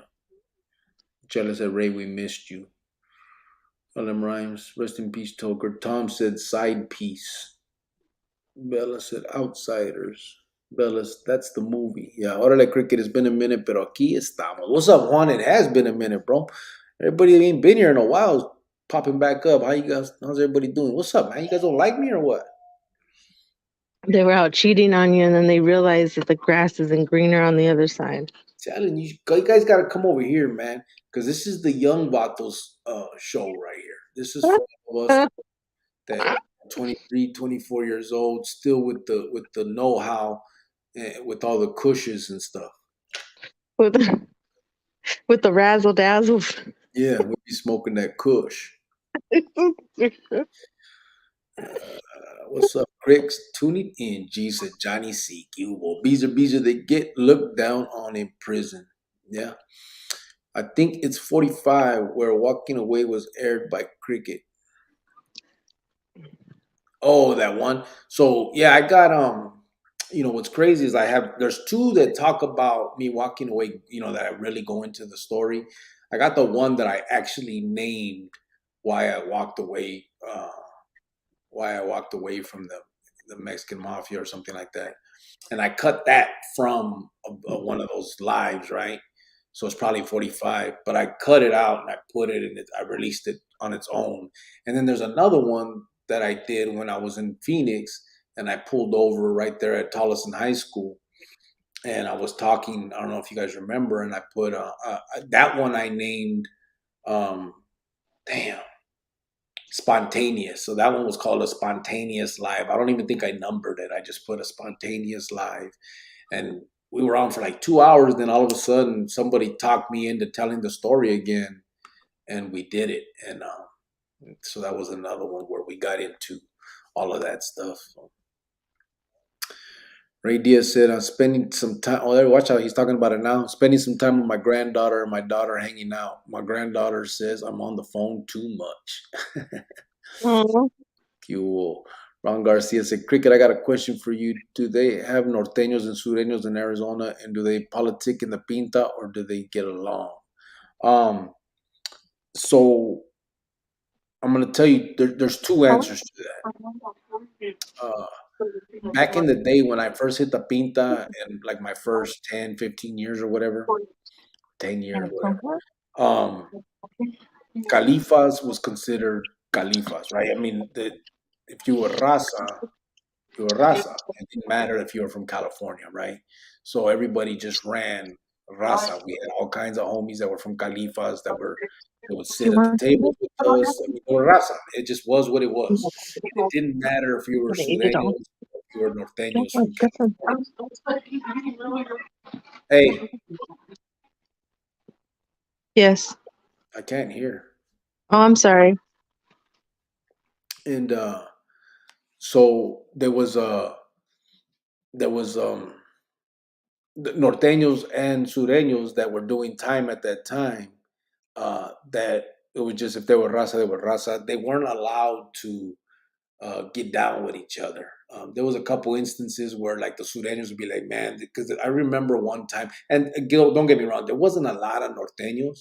There was a lot of sureños, vatos from Califas that ended up in our system. And I remember specifically one time there was a norteño that got there and had a big 1-4 on his neck, right? He had an IV. And well, it's not 1-4, but he had XIV, pues. And and everybody, he was a norteño. I think he even had the huelga bird on the back of his head and all of that, right? So the Sureños were a little bit upset about that. They're like, man, this vato, whatever, whatever. But we kind of put a stop to it and said, hey, well, it is what it is. He's raza. He runs with the raza. That's it. All the street stuff is left on the street. That's how we kind of always did our time, even within ourselves. So it didn't matter. Like the rules in our pintas were, if this vato killed your homeboy in the joint, that didn't matter. Anything that happened on the street stayed on the street. Period. Any gang banging shit stayed on the street. There was no retaliation inside. There was no gang banging.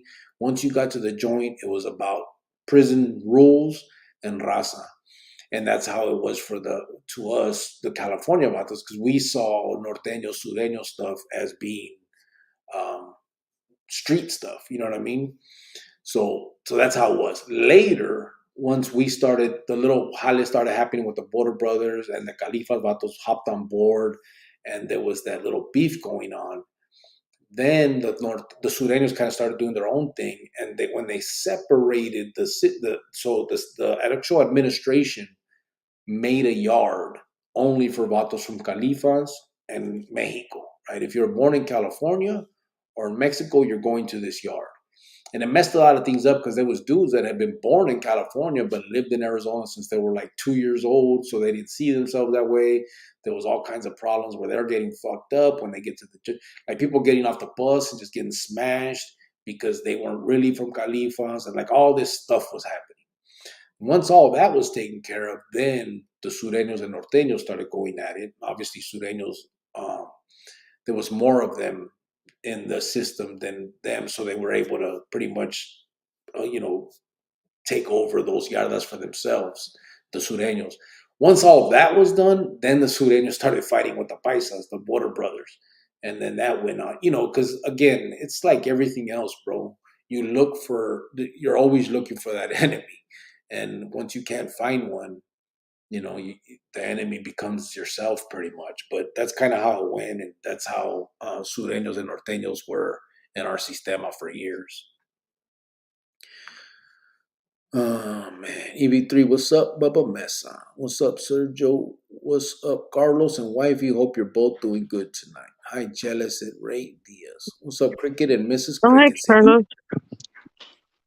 You said Carlos and his wife, Martha? Yeah, mijo. Hello. Saludos, homie. It's been a while from Clover 28. Yeah, it has. What's up, brother? How you doing? Ice and water. Gracias. Bubba Mesa said, EV3, what's up, brother? How you doing? Timo said, I was blocked. What? You back, bro. I'm good, Bubba. Just relaxing, enjoying this live. I've been getting on, but not commenting because I've been busy at work. Training finally got a few days off to relax. EV3, I do that too when my granddaughter is here.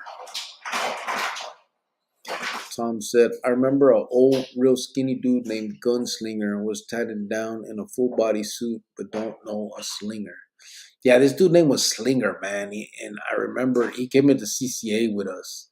He was claiming to be AB from Arizona.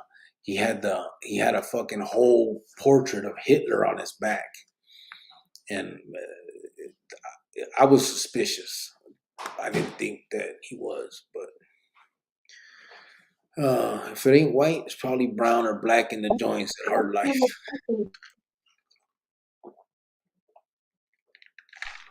Tom said in Arizona prison, blacks don't run shit. They're low in numbers and are always on defense. Yeah, and part of that is the problem was that they were so divided too.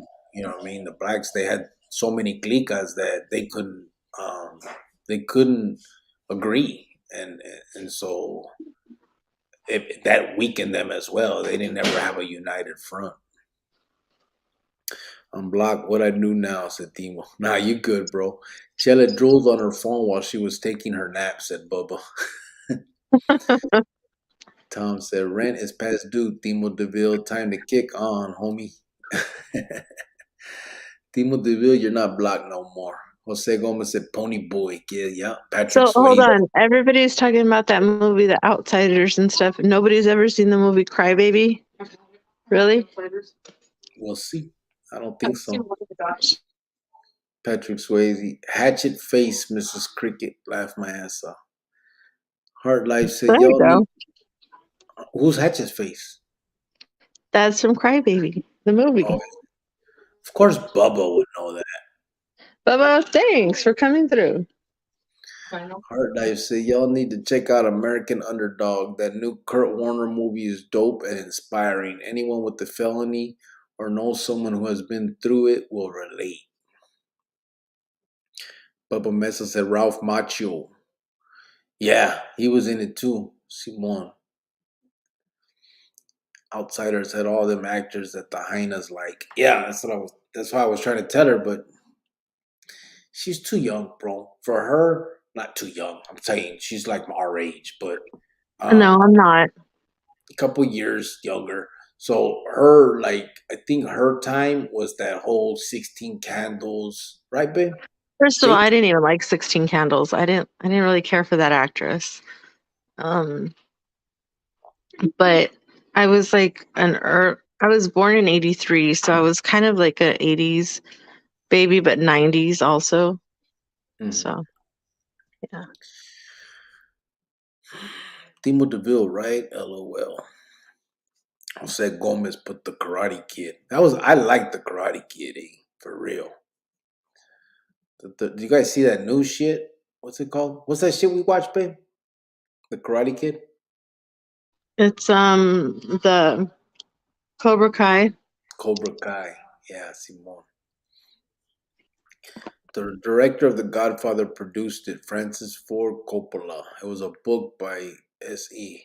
Hinton. I read a few times. Creeks, you like Pony Boy, and Miss Creeks is like Sherry or Cherry. I'm like Pony Boy. Which Tony Boy? Is that the one that died? Jose Gomez, that's right. That's Ralph Macchio, said Bubba. Tom said, White Fence, you need to see that film. Yeah, for real. It's a good flick. You should, babe. Tom I'll have said, to check it out. also, that was then, this is now, and Rumblefish.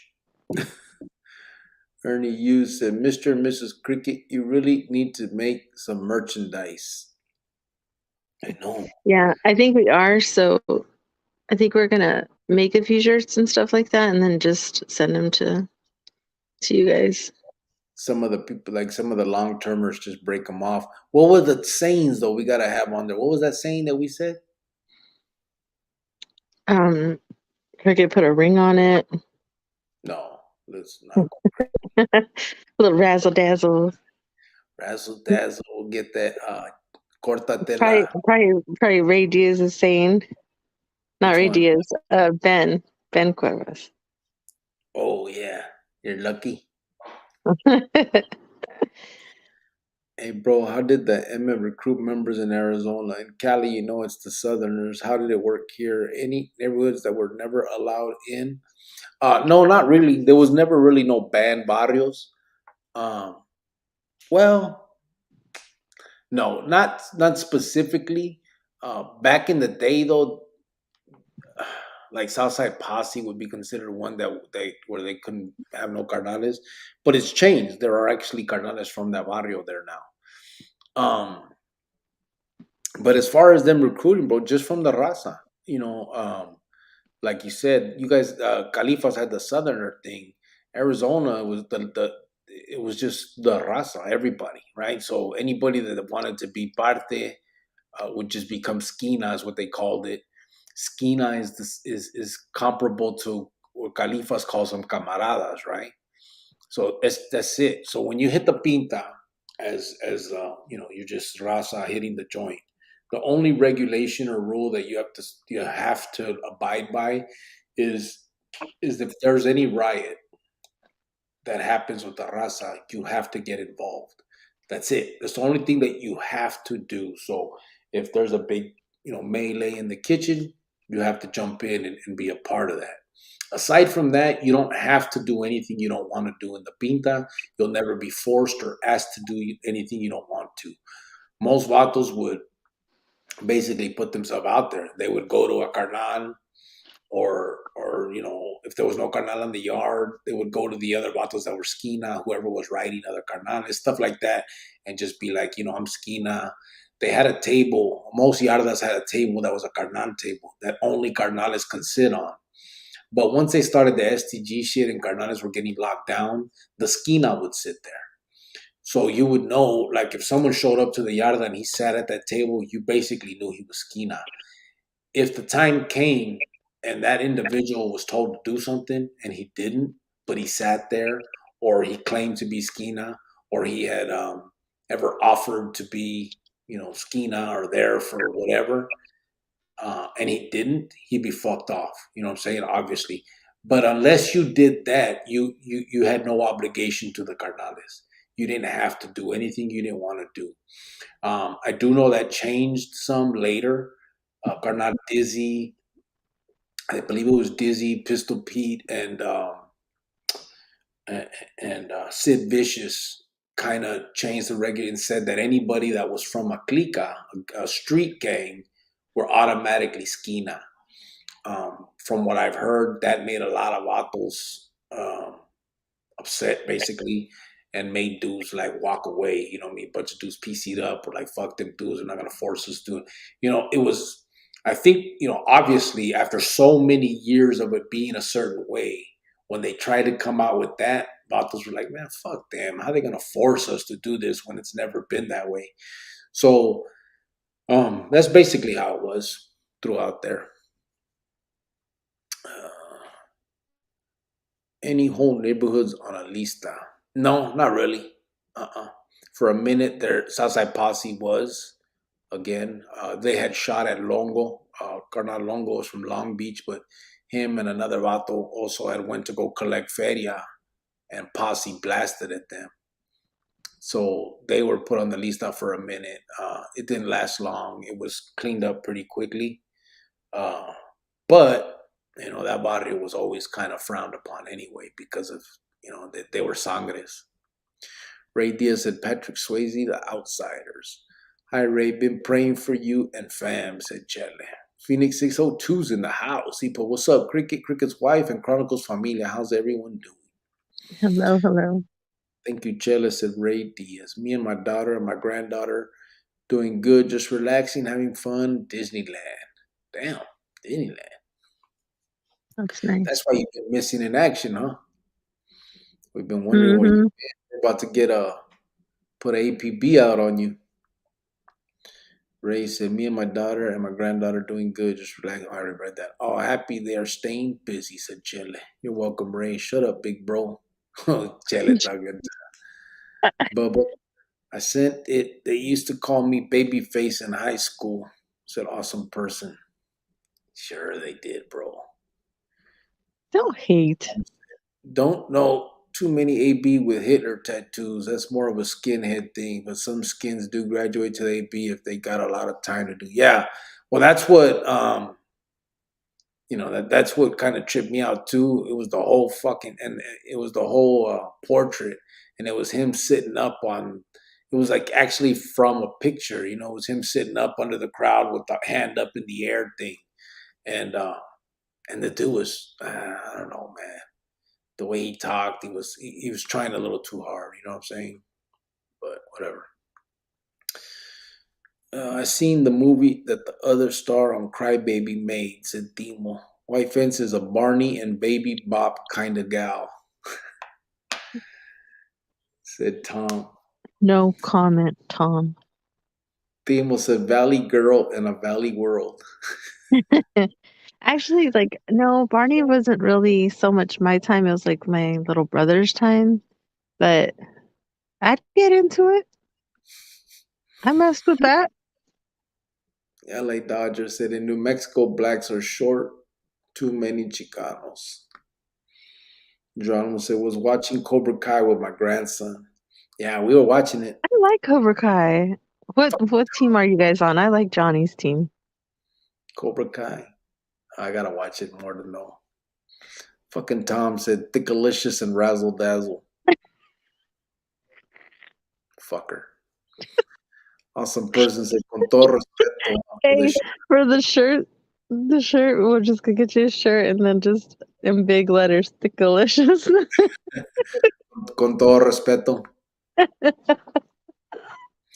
Timo said Miss Cricks make shirts with I'm with pendejo and some photos. Yeah. She ain't with Brian and them no more.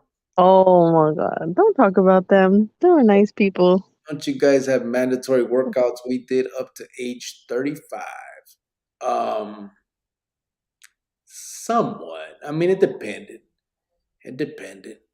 It was supposedly, put it that way. Jose Gomez, thank you for clarifying. Simon. LM said, I remember when I got in the prison system, I was told that Sureños were too smart for the prison system and that we would be locked down if we had more than one Sureño in the yard. Too smart? Well, that sounds to me like a little bit of propaganda there, bro.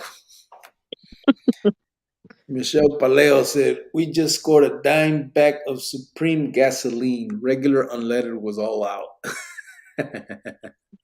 Fucking the way they're saying, hey, they're passing laws, or rules or something, where if these gas stations have the old, not digital, but whatever they are, the gas pumps, what's that called? Not digital, but this is gonna piss me off. Whatever. You can sell half a gallon. That crazy? They're allowed to sell half gallons. Sheila said, by the way, Bubba, I dropped my ice cream, not drooled on my phone. Well, says, is there anyone neighborhood have a stronger presence? Seems like the east side was strong. Yeah, the east side was strong. Dupa Villa would be the one that you would think that would stand out. back in the day. Nowadays it's different, but definitely Dupavilla, LCM probably. Who else would have a big presence? I think I mean the East Side in general. You're right, and then it's specifically, you would say probably the Dupes and I guess the Milpas too. It just depends out there, but yeah. Cubo Cricket and Lady Cricket from Nachi Lewis. What's up, bro? Hello. Danny Mijares said, Saludos, homie, from Moreno Valley. What's up, bro? Hello. Tom said, yeah, whites have mandatory workout until you turn 35. Spencer, unless you were in the heroin sack, then you got a pass. Oh, so basically everybody got a pass? Oh, So then it wasn't mandatory. All right. We are at the end of the comments. Let's get the Muffin Man in. what's the topic? I don't know. What do you guys want to talk about? Just gonna throw it up there. Let them in. Analog. That's what it is. Simon Hart, Jose Gomez. Yeah. If the gas station has analog pumps, they're allowing them to sell half gallon instead of full gallon of gasoline. It's crazy. Heart Life said we're ready. All right. Let me think.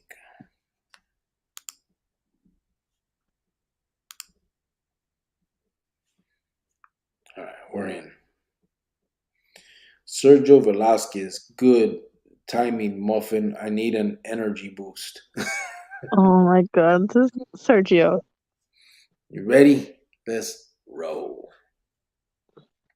Are we still in your pocket, Sergio? You know, like that song, I got a sunshine. I got a pocket full of sunshine.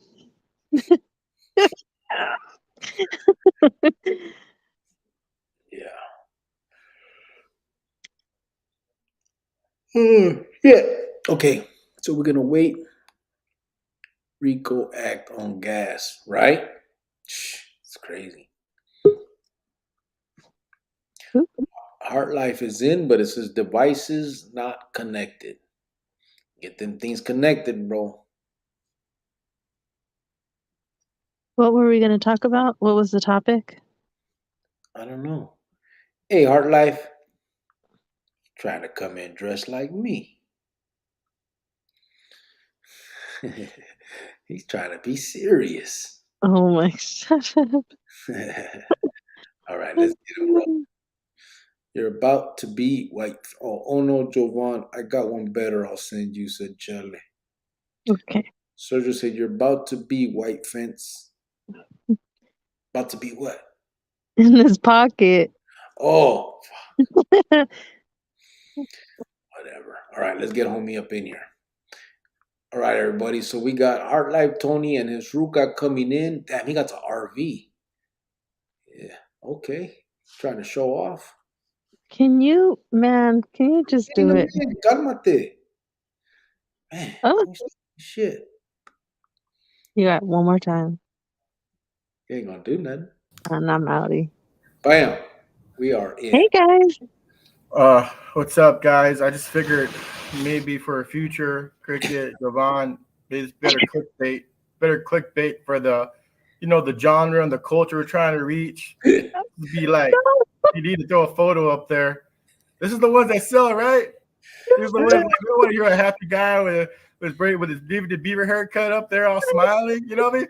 How hard is it to say, "Hey, bro, we're trying to help the gente," and you got this dude, looking like he's the happiest guy in the world. Like he didn't know what it's like. Joint? Is that like when you put two pieces of drywall together? Nah, not on this channel. This channel, we don't fake it here. We good with being. So I'm not making fun.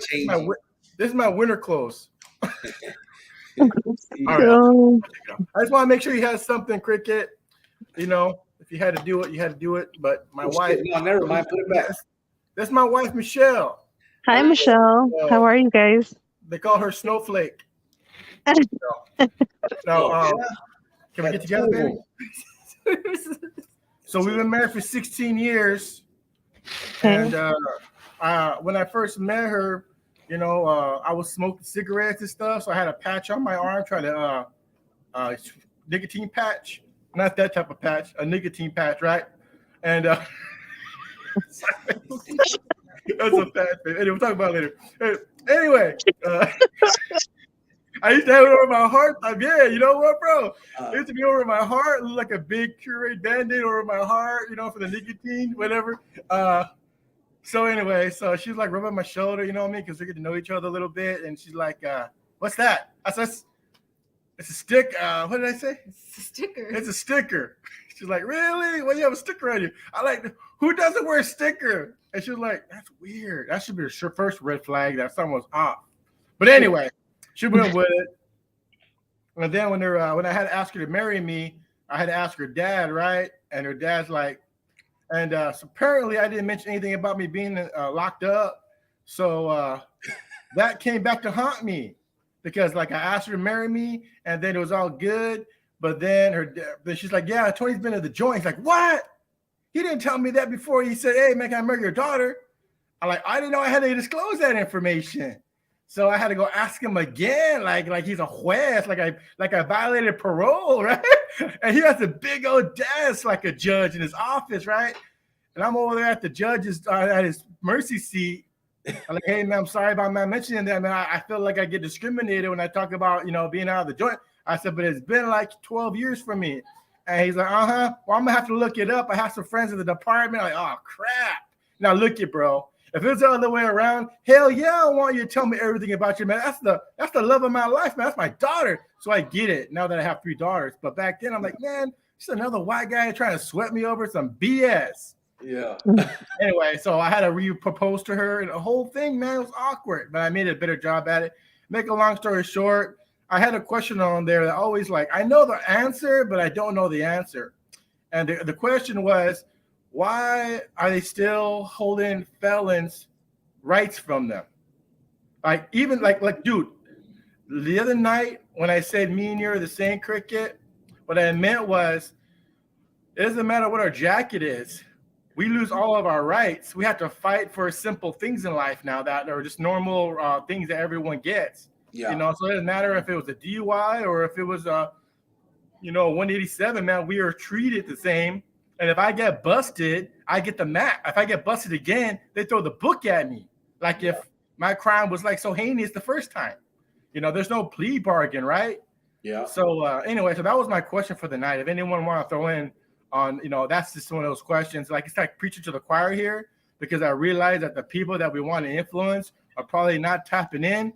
And there's a famous quote I like to use. Michelle, you want to use this? Francis, something Sinclair. Upton Sinclair said, it's very difficult to get someone to understand something when their paycheck depends on them not understanding it. Yeah. Heard that. I think it was on The Big Short. And, I went to a meeting, Jovan, yesterday, and it was this prison ministry. And it was the same good old boys running the show. And you mentioned something earlier about programs not working because they just keep on doing the same thing over and over again. And it seems like the results are really not there. It's almost like the war on drugs. Like you fit all the people in jail you want, but everybody's like, oh, it's flooding. Like, when is it gonna stop flooding? You know what's flooding? The pinta, and the drugs. It's like nothing has stopped flooding. When has there ever been like a decrease, right? It's like, no, man, it's like on steroids, and then it's on steroids, and like super high on steroids. Everything just keeps on increasing. But anyway, so that was my question. Well, they have to keep all that full, just like hospitals. I mean, I worked in hotels. We have to have every room sold. Just like hospitals, they have to have every bed filled. Prisons too, they have to have every bed filled. My mom used to try to talk to her cousin that was her age, and she just, her response was, the law is the law. If you don't like it, don't break it. She was just really tough. My cousin is a judge. Well, she's retired. Dang. You want to tell them who she is, babe? Because he's ran into her. So her tia or her prima, her mom's prima is Barbara Mondel Rodriguez from Phoenix. She was like the main judge for years, and bitch transferred me to adult court when I was 17, and set my bond at 100,000 at that time, and that was like unheard of. It was for armed robbery. No one got no bond like that, and but that was her. She was real hard ass. Later, she became, when she left juvenile court and went to adult, she was actually um, I don't know what they call it, like the main judge for the judges. Wasn't she like a presiding judge? Yeah, Is that the word? yeah, like the presiding, whatever the fuck they call it, like in charge of all of the judges. Yeah. She's the one that set the dockets y toda esa chingadera. Okay. And so that was her. And when I met her, when I met Jovan and we hooked up, and when I found that out and I told her, like, hey, that's the broad that transferred me to adult court. And because I've always had a question in my mente, right? If I wouldn't have been transferred or given such a high bond, from the streets, you could usually get a better plea bargain because they just want to lock you up, right? They don't, they're in a rush to get you back in, so they might offer something good to get you in. Mm-hmm. Because she said it so high, I was stuck. I was there for 9 months. They didn't give a damn. They offered me a higher plea. I had no choice but to take it. And I always wondered, if I would have got at 17, if I would have got a lower plea, maybe only got like 4 years, I probably wouldn't have went to the Paderes. I wouldn't have been a 5 because it was armed robbery. But what really got me sent to, got me a level 5 to the Paderes was the amount of time and my age. Okay. So if I would have got like 4 years, they probably wouldn't have sent me there. I wouldn't have met Carnales. I wouldn't have been, you know what I'm saying? Yep. I wouldn't have had such an easy route to what I ended up getting involved in. Yeah. And I wonder, who knows? I might have did that, got out, came right back for something else and did it anyway. But I always wonder if that wouldn't have happened. And so that's always been my thing. Like, that's why I still talk about it. I don't think it's right that they treat kids like adults, whether you transfer them or not. There should be a whole different sentencing guidelines for kids because the consequences are not the same. You know what I mean? They can't understand that. When they told me 6.5, bro, honestly, I was like, fuck, I'm getting out when I'm 23. My life is over. I'm going to go kill everybody in the joint. I'm done. Let's roll. And so that was my mentality. And it's a childish ass mentality. Now, if you gave me 6, I'd laugh at you. Well, fuck, let's roll. You know what I mean? So, I mean, not now, but you know what I mean? And, but so that was my time. That's why I feel like these kids, a lot of them, feel the same way. They throw their life, they're like, But that's what I'm trying to say. They don't care. Barbara does not. She doesn't care. She's about her money. Do you know what I'm saying?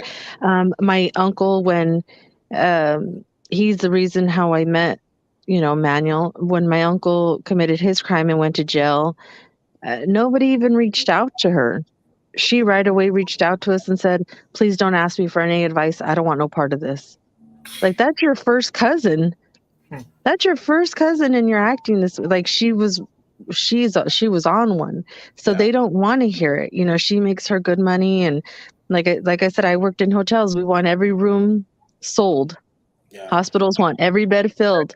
Prisons want every cell filled. It just is, and it's hard to talk to some people that are on the other side because they haven't lived. You know what I mean? And And Barbara's just never going to want to hear it. Like, I can never say, oh, I have a cousin. Let's talk to her. Let's bring her on. It will never happen. She's just one way, and that's the only way.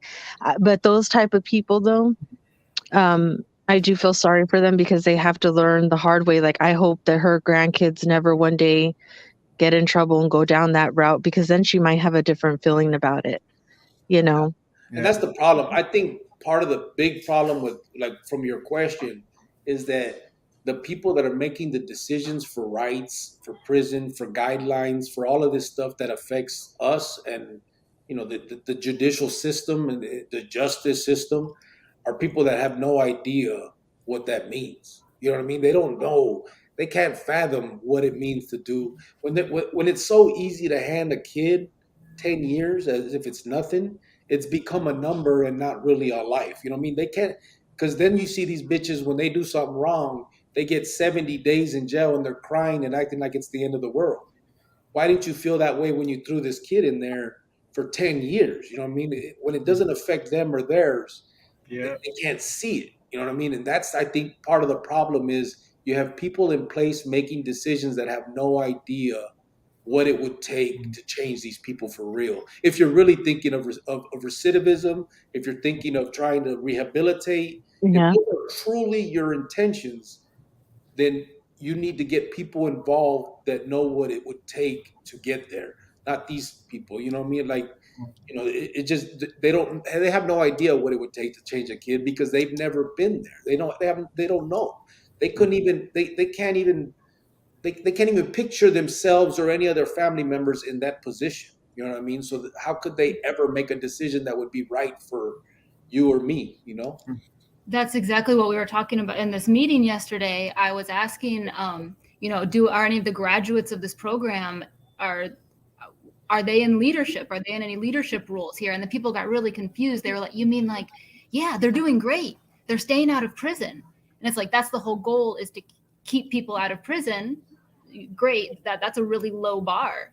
Let's bring these people who have graduated through the program, put them in leadership. Are they excelling? Are they thriving? Not they're just happy with like, yeah, man, we got 70% of the people going to our program don't go back to the joint. But the guys I'm talking to, like, yeah, man, I'm just working at Walmart, man, for the last 10 years. I haven't really been able to do anything, just kind of paycheck to pay. So I'm like asking the real question, like this program is supposed to help people when they get out, but they launch them out to make room for the next ones. Jovan, like you were saying, they're just making the next bot for the next donation for the next head to come through there to put their little notch over. And so I asked these questions. My wife was asking these questions because I figure like she's like my what do you call that? My Trojan horse. She's my Trojan horse, right? I try to put my ideas in her and push her into the Spartans area, and I try to come up with all my ideas because they listen to her, man. Unfortunately, that's how I think, bro. And I know that sounds like a little bit like just, like where you can't talk to yourself. Like I can, but it's like sometimes you feel like the filter automatically goes on. When I got that, I applied 3 times for the chaplain job, 3 different prisons in Arizona. The one that hired me was the one that they never saw my face. They saw all my credentials. They had the interview on the phone. It wasn't a video interview. It was 5 guys on there. And the first 2 said no.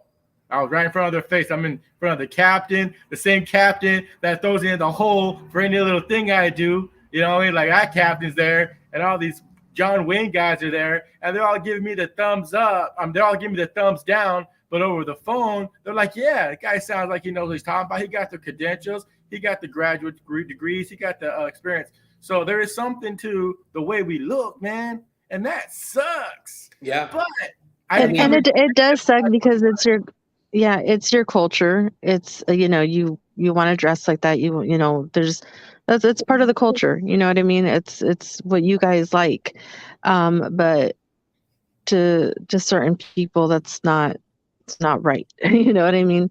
And it's unfortunate that they have to get to know you first and then like you, instead of just taking a chance, like, on your wife or me or whatever. Like I can walk in anywhere, nobody's gonna look at me crazy, but sometimes when Manuel walks in places, they're like, when did you get out? Or when did you, like, they'll say things like that. And I'm just like, unfortunately that's so sad, right? That happens. Yeah. It is. It does happen.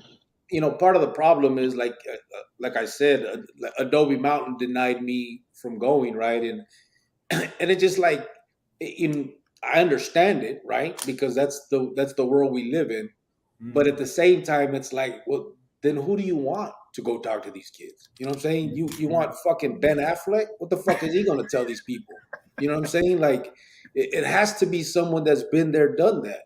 I understand they have to be careful. These are kids, but I mean, you got to eventually take a chance. You can't just keep on doing the same thing for 20, 30, 40 years. Eventually you have to do something different. And if I'm willing to come in there and do it, fucking take a chance, man, because in the end, what do you have to lose? If I fuck up, then don't let me come back. I mean, what can I seriously Yeah. do? You know what I'm saying? And so it just that's kind of like what gets me. Like, are you truly here to help these kids and help, try to figure out how to get them to change and not come back and all of that? Or is it just a number that you're waiting for them to turn 18 and get the fuck out of your system and stop Mhm. worrying about And it Mhm. is. I think a lot of people don't care. They them? Well, of just course. don't. And The same people, I think there's very few that do care, but yeah. there's nothing they can do about it. And the You same know? people that were there when I was there are still there. I mean, they're tenured. This is their job. Like, it's not their passion. You know what I'm saying? Like, they're Mhm. there for the paycheck. They've gotten good at their job. It's just about housing. It's just about doing whatever they're supposed to do legally. Make them go to school. Give them their little rec time. How many hours a day they have to be out. They don't think about how can we help these kids not do this anymore. How can we help, because if they did, I mean, I don't understand the denial. I mean, I do, again, because I understand society where we're at now, right? I Mhm. get it. But then you have to think beyond that and be like, well, I don't, then I'd like to ask them, well, who would you have approved? Someone that never killed anybody, never stole nothing, was never locked up, doesn't have any of this shit that they can talk about to these kids? I mean, you've been doing that. That shit ain't worked. So what's up? What are we going to do now? And that's the problem. I think, that's one of, and, the same thing with you. They denied you. I mean, why wouldn't you want somebody that can empathize or more than that, sympathize? You've been, Understand is a yeah, bigger. of course, you can actually talk about what that moment, like, okay, my beliefs, they are what they are, but I've seen vatos, that change their life behind believing in a God, right? Mhm. So to me, I don't see it as a bad thing. I'll never knock it. You know what I'm saying? So I think it's a tool that should be used to help people also, right? I mean, it's a valid, I mean, if you read, if you learn, if you see it, it's obviously valid, right? I mean, if you read the Bible, right, they're not telling you nothing bad. It's good shit. You know what I mean? So why not follow it? You don't have to believe. I mean, I get it. Like, some people want to have the argument whether there is this big ghost in the sky. Forget that argument. Just tell me if that book is something that you should follow. This teachings. Forget all the, I'm not talking about incense y la madre. I'm Mhm. just talking about the teachings of it. Of course they're valid. Mhm. So those are the things that, I mean, why not? Try it all. Fuck it. You know what I mean? What could it hurt? At the end of the day, just throw everything at it and try. I mean, you've come this far. You've Yeah. wasted billions of dollars on nothing. So what Right. the fuck? You know? Good point. Good points, Cricket. You're right, man. The Bible is really hard to read, man, because there's a lot of incest, rape, a lot of booty calls, and no one call a lot of murder. Yeah, It's a Old lot of Testament stuff. sodomy, a lot of raising cakes, a lot of people falling asleep on their knees, a lot of wiping out the planet, Yeah. a lot of like dang, but good point. Now, with that said, yeah, we believe what we believe, man. Because I feel like it did something for me. It changed me. I Yeah. feel like it made me give me some hope. That was 30 years ago. Yeah, and there's nothing wrong with that.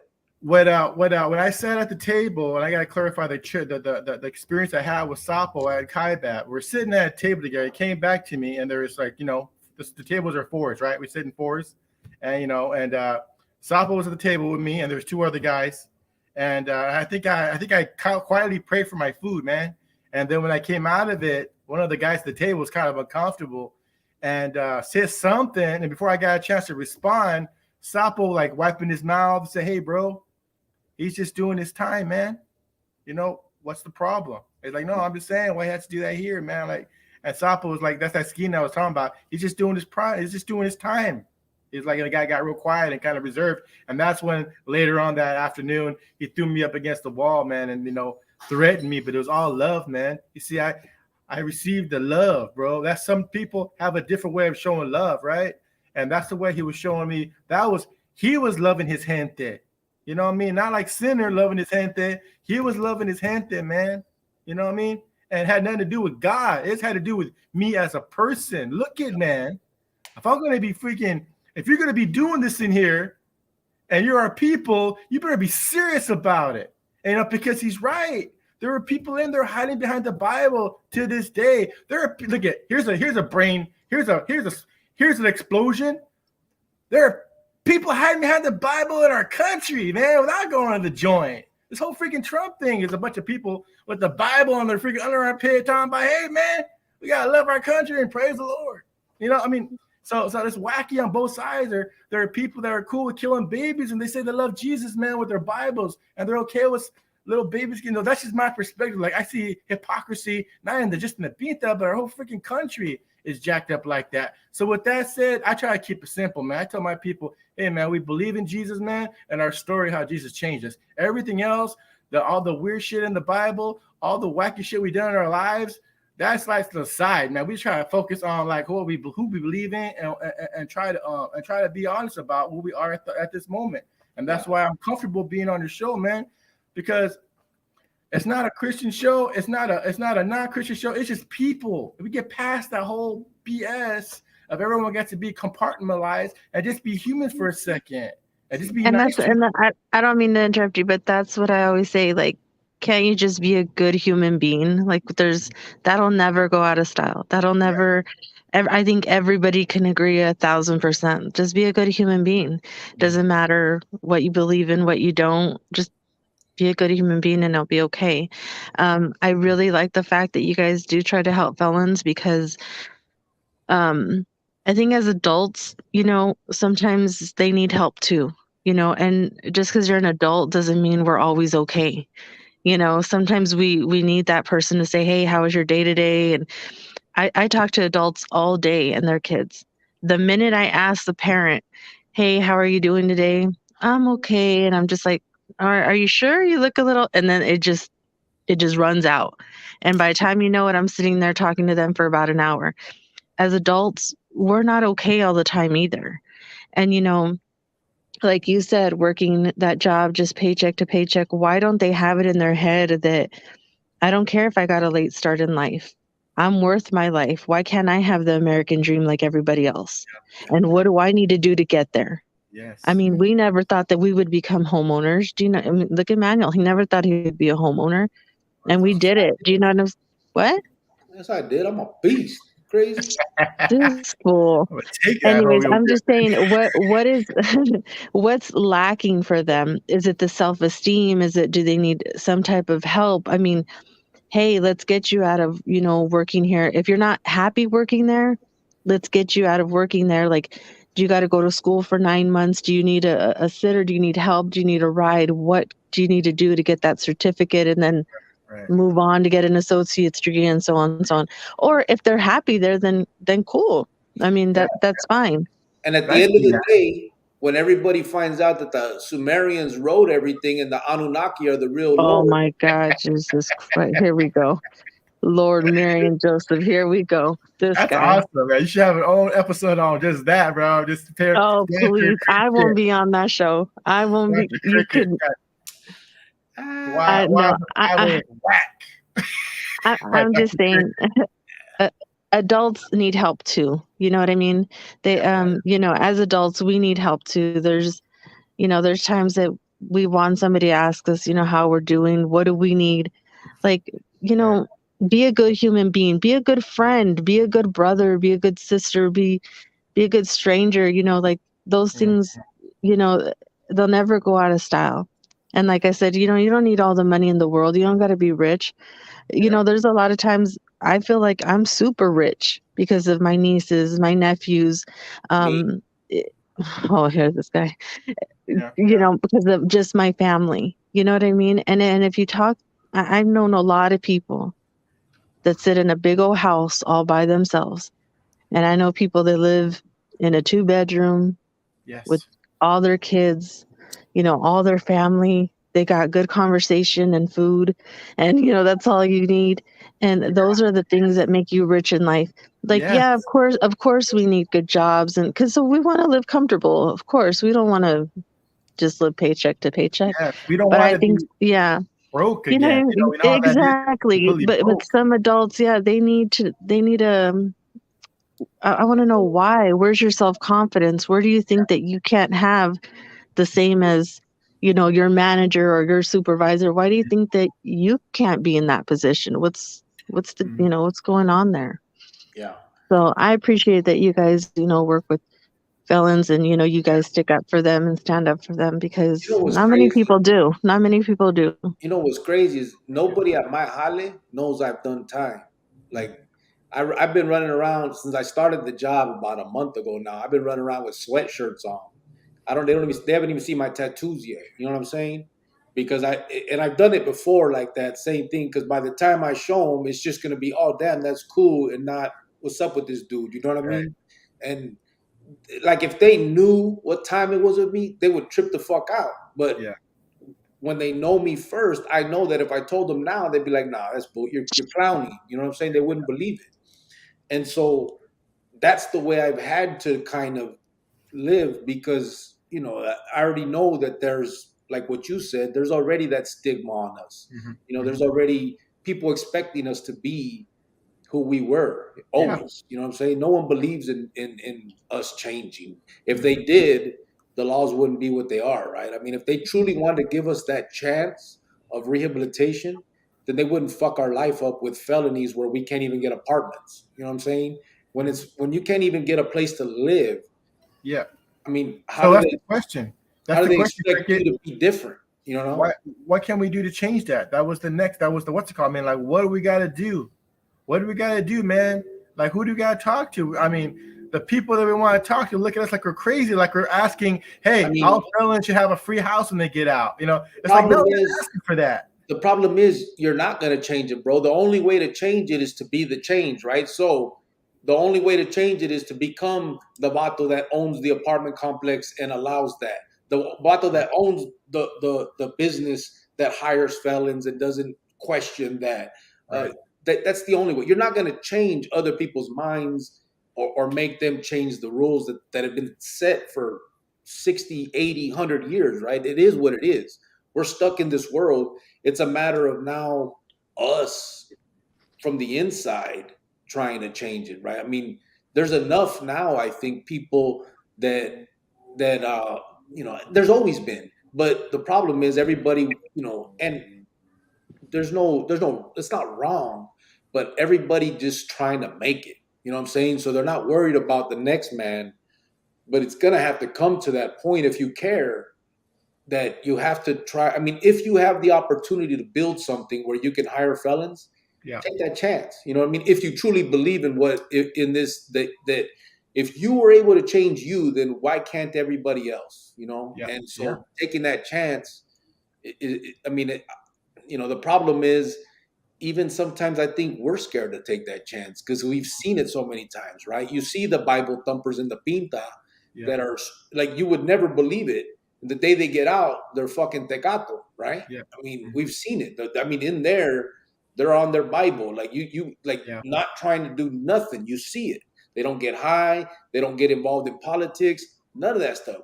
Next thing you know, they're back a week later, lost 100 pounds and been high the whole time. Yeah. I've seen it. So even that's even and that's what has if we see that, bro, and it makes us question. Imagine normal ass people. They're just all you do is reinforce what they already believe about us. Yeah. At the end of the day. No, it's good stuff, Cricket. I think that I'm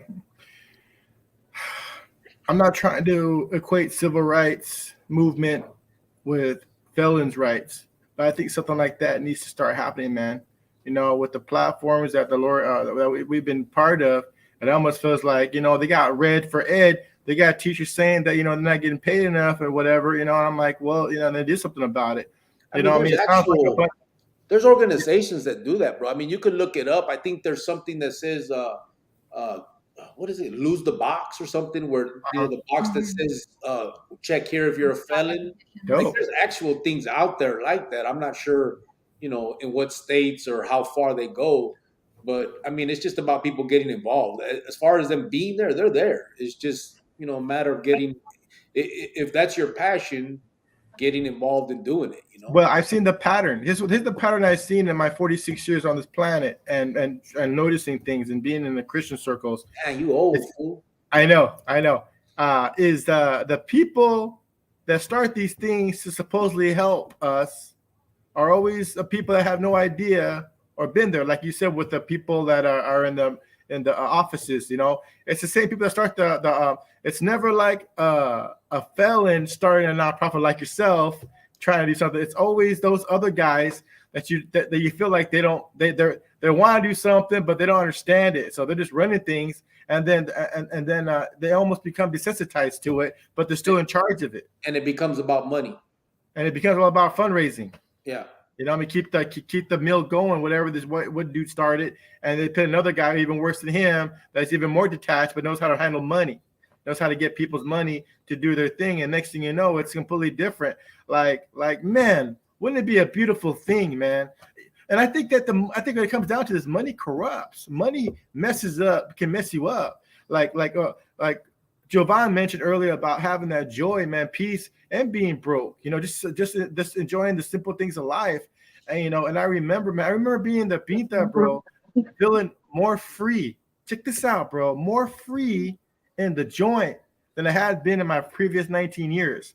And it's because there was something in me, man, that I felt was released, man. That's my belief system, man, my belief in Jesus and reading the Bible. I felt free, you know, and I felt more threatened than ever, but I felt free.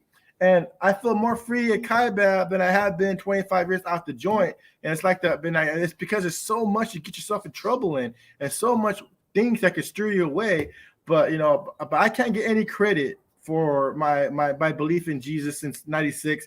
I would have to say, man, for some reason, that God just gave me a lot of grace, man, to keep it going, bro, keep it pushing, you know, and it's opened up doors for me. And, you know, and like I said, man, I started to share the stories earlier, and there's a ton of them, of all the obstacles a felon has to go through, whether they're Christian or not Christian. But even in the church, man, like I was telling you about the school, and even in the church, man, I had brothers coming up to me saying, hey, man, I messed around with my girl. And I'm like, it's all right, bro, another felon. It's okay, man. You told me it's all good, man. Let's just not mess around like that no more. You're in leadership here.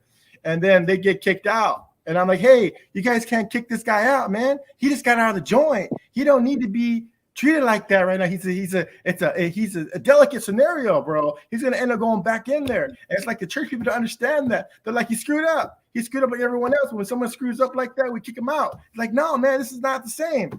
So it's like the leadership didn't get, even as a Christian, that this guy, it was set up for failure, and we need to bring him up. You know, and I think I surround myself with people. Go ahead, kick it. I think that's one of the big problems with religion, bro, is the judgmental people involved. You know what I'm saying? Well, I don't mean to cut you off, but even me, I'm Catholic. I've done all my sacraments, but when I go to church on Sunday, I can't go up and get communion. You know why? Because I'm living in sin with this guy because we're not married. So I can't get up and go get that because I'm sinning. But yet I paid the money, I did the time. But just because I'm living with somebody, and I'm living with the father of my child, who's 18 years old now, but still it's considered. And I think that's why sometimes we don't, it can get tricky with religion sometimes, you know what I mean? But that's why we just always go back to just be a good human being, you know? And I think that's honestly the mistake of a lot of, not necessarily churches, but people involved. I'm not even talking about Christian, all religions, right? Is the judgmental, the I'm better than you scenarios, right? Because I haven't cheated on my wife and you have, you know what I mean? Like, listen, man, mind your fucking business, right? I mean, at the end of the day, again, practice what you preach, right? We're all trying here. We're supposedly sinners. We're just human. We have fault. You know, that's how my root got to be mad at me, not you, fool. You know what I'm saying? Like, because then you start judging and you push people away, and that becomes the issue where people, you know, they get turned off by that, right? Like, you know, that's why you can't have the politics and religion. You can't argue that because they feel so strongly about something and they can't just let it be, right? Yeah. Believe what you want. Cool. I'm gonna believe what I want. Why does that make me worse than you, or somehow make me, and if you're right and I go to hell, how's that your problem? Calm down. You know what I'm saying? I got this. You know what I'm saying? Like it's nobody's business but mine. At the end of the day, I get it. You can tell me what you believe, but why are you so mad? Right? Like you're going to heaven. Be happy. You know what I'm saying? Like so that's where I think it gets sticky because then I have nothing but respect for people that are religious that believe honestly. I mean, I'll say it straight up. I grew up in a house that was not very religious, right? But I've read all my life. Like I've been in prison. I read that book 30 times and hundreds of other ones, right? That pertain to it, just looking for some way to figure out what all this was all about, right?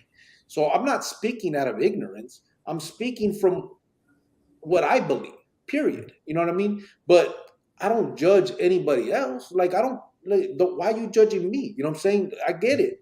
You believe that you're going to heaven, that God loves you, that Jesus died for your sin. If it's the Jesus side of it, or whatever, Quran, whoever you want to believe in, you believe all these things. Great, I'm happy for you. I don't happen to, but it doesn't mean that I'm a bad person. I can still live a good life. Just because I don't believe in God doesn't mean I'm just going to kill everybody. I still know that that's wrong, right?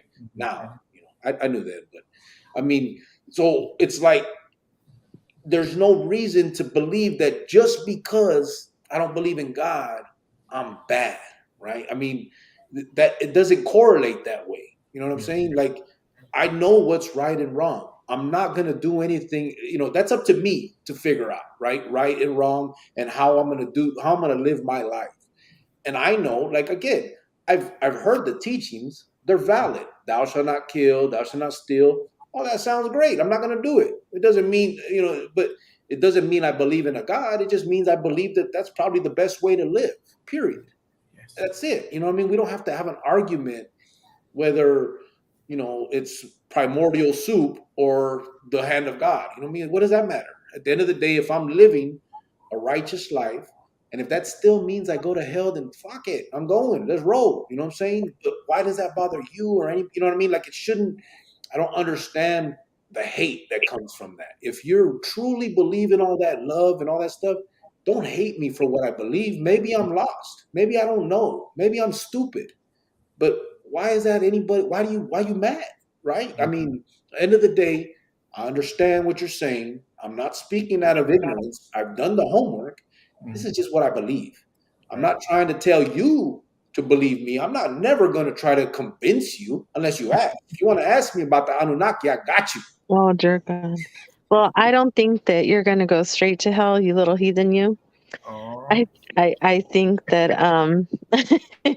I've already prayed to God that He gives you a little house outside the gate, so See that? you could see us go in, but you don't go straight down there. You're right there with us. That's cool. That's cool. I need cable. Oh hey, my well, God. I'm just kidding. there's been this movement where a lot of Christians, or there's a popular section of Christians that don't even believe there's such a thing as a hell, but they can't accept the fact of a loving God will send Cricket to burn for eternity and torture him for eternity. That doesn't correlate with some people don't think it correlates with God's personality. That's what I say about my son. Yeah, then there's My son has never hurt anybody, lived a normal life. I raised him Catholic. He was baptized. As he got older, he just decided he doesn't believe. My son, he sees blood and passes out. You know what I mean? My son couldn't hurt nobody or nothing. He is a role model to all his cousins because he's the oldest. I mean, everywhere he goes, people like him, and I'm not just bragging him up because he's my son, but I feel like he's a really good kid. So when someone says, he's a non-believer, he's gonna go to hell and, like you said, burn for all, I don't believe that. I really don't. Now, if what some people want to say that about Cricket because what he's done in his past, okay, but then what about this kid? What about my son, who's never done any of that? So No. you mean to tell me he would I highly doubt it. But You you know, prayed for me, but right, babe? So I'm good. shut up. So in 1998, when I first got out of the joint, 4th of July, I remember we're in South Mountain looking at the fireworks, and these two Jewish guys. I just got out maybe 3 months, and these two Jewish guys were like standing by me, and I was like, "Oh man, you're Jewish, man. You're Jesus people." They're like, "No, we're not Jesus people. We're Jewish." I'm like, "Oh, I'm sorry." So that was like trying to go at him, bro. I was coming at him all, hey, Jesus, that's your savior. If he died for your sins, loves you. But he's like, "Hey, man, I believe more in Moby Dick than I do in the Bible." Okay, so stop talking about that. And I tell you, brother, my blood turned cold. I went right back to Kaibab in my mind, like this guy called me a punk or something, my fists were clenching. So I went from I wanted to show the love to this guy to my brother Bethel having to hold me back from knocking this little guy's head off. It just like triggered, bro. And I was like, what the heck happened to me? Like, why am I so pissed off? And it really comes down to control. It comes down to egos. It comes down to respect. You never see Jesus clenching his fist, man. They crucified him. You know what I mean? He was like, forgive them, man. Yeah, Cricket. Jesus is like, I forgive you, man. Forgive Cricket for not believing in me. I really is like that, okay, you don't believe it. All right, Lord, have mercy. So I'm not trying to preach on your channel, by the way, but I'm just saying that's where I'm at, man. I really believe in the for God, man. I don't think he wants us beating people over the head, man. Look, the fact is this, and this is where I stand and comfortable, and people are going to use this against me. I believe the Holy Spirit is the one that opens people's eyes, not my clever conversation information. You know what I mean? So if the Holy Spirit is not opening your eyes, what's that got to do with me? I'm just supposed to love you. I'm supposed to love my neighbors, love and be nice, man. Try to work my own salvation out, work my own walk out, because I'm a screw up. I have tendencies. I need to focus on this, not focusing on what Cricket's doing. I want to help Cricket. If Cricket ever says, "Hey, Tony, yo, man, I was reading my Bible the other day. It's whack," and I'm like, okay, but I was wondering, how can I be a better husband, or how can I be a better dad? I mean, I'm just saying, if that ever would come up, I couldn't be no better, bro. I give you my 2 cents. But if you're not asking for it, it's none of my business, man. Yeah. It's none of my business. So even as a pastor, I'm not getting in my people's family, their business. If they want to, I'm here for you, man, to give you an ear. If they want to share with me, man, I'll give my best 2 cents. But I'm not the Holy Spirit. I can't convict people of what I believe in or what they believe in. That's the job of the big guy, man. So that's how I look at it. So that's covering my tracks. At the end of the day, we're all trying to figure it all out, right? Right. We just got to figure out what we want to use our time on, right? So I've wasted a lot of my time where I have. I've decided my passion now is to try to help these kids not continue. And if in the end I got a little chantit in front of heaven, I'm cool with that, because it's probably a pretty famous sight, right? I don't care. You know what I mean? It is what it is, but I'm gonna do what I feel is in the best interest of me now, right? Yeah. I'm done wasting my time. And not to say that religion is a waste of time. I'm just saying, for me now, I don't have a lot of time left, right? I did 20, I lost that. I mean, I could get killed a week after I get to Arizona, right? Putting this shit together. It could happen. Mm-hmm. So what am I going to do from here until then? That's what I need to figure out.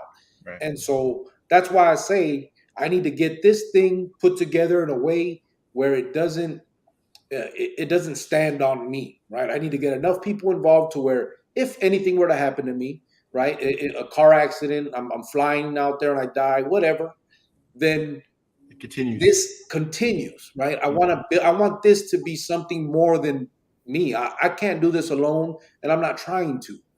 I just think that this needs to be done. It hasn't been, you know what I mean? And I know a lot of carnales, so I can reach out to these fools and get them to start talking to these kids. I mean, that's where I stand. That's where I feel I come into this. I know, and I talk to multiple carnales that are out of the game that I've convinced to bring this out, right? California, Arizona, I've had Texas people approach me. So all of us can now talk to the kids that will look at us as who they aspire to be one day, but we don't want to be that. So why? They're going to inquire. We can tell them. So that's what I'm trying to build here. It's never been done, right? You're not going to find it except for in the religious context. So there has been obviously victory outreach. You got the carnales there, but unfortunately, a lot of these little gangbangers, that's a turnoff, right? You can't talk to them about religion. They want to hear the war stories. So I'm going to tell them to you. I killed these motherfuckers, and I feel so bad for doing it, and I had no right to do it. And I feel, and their parents hurt. My parents hurt. I lost time. I lost family. I lost memories. I lost a multitude of things based on my decisions as I went forth. This is what you got to look forward to. Not, there is no carnal that ended up in a mansion with money and bitches everywhere, right? The rest of their life, they're in there, period. You're not going to find one that stayed on the street, even without money and bitches, unless they walked away, right? So this sense of mafia, this talk of, this aspiration, this propaganda that this thing is somehow bigger than just some fucking tecatos in the joint killing people. I'm telling you, it's not that. You're not gonna find it. Name one. There ain't.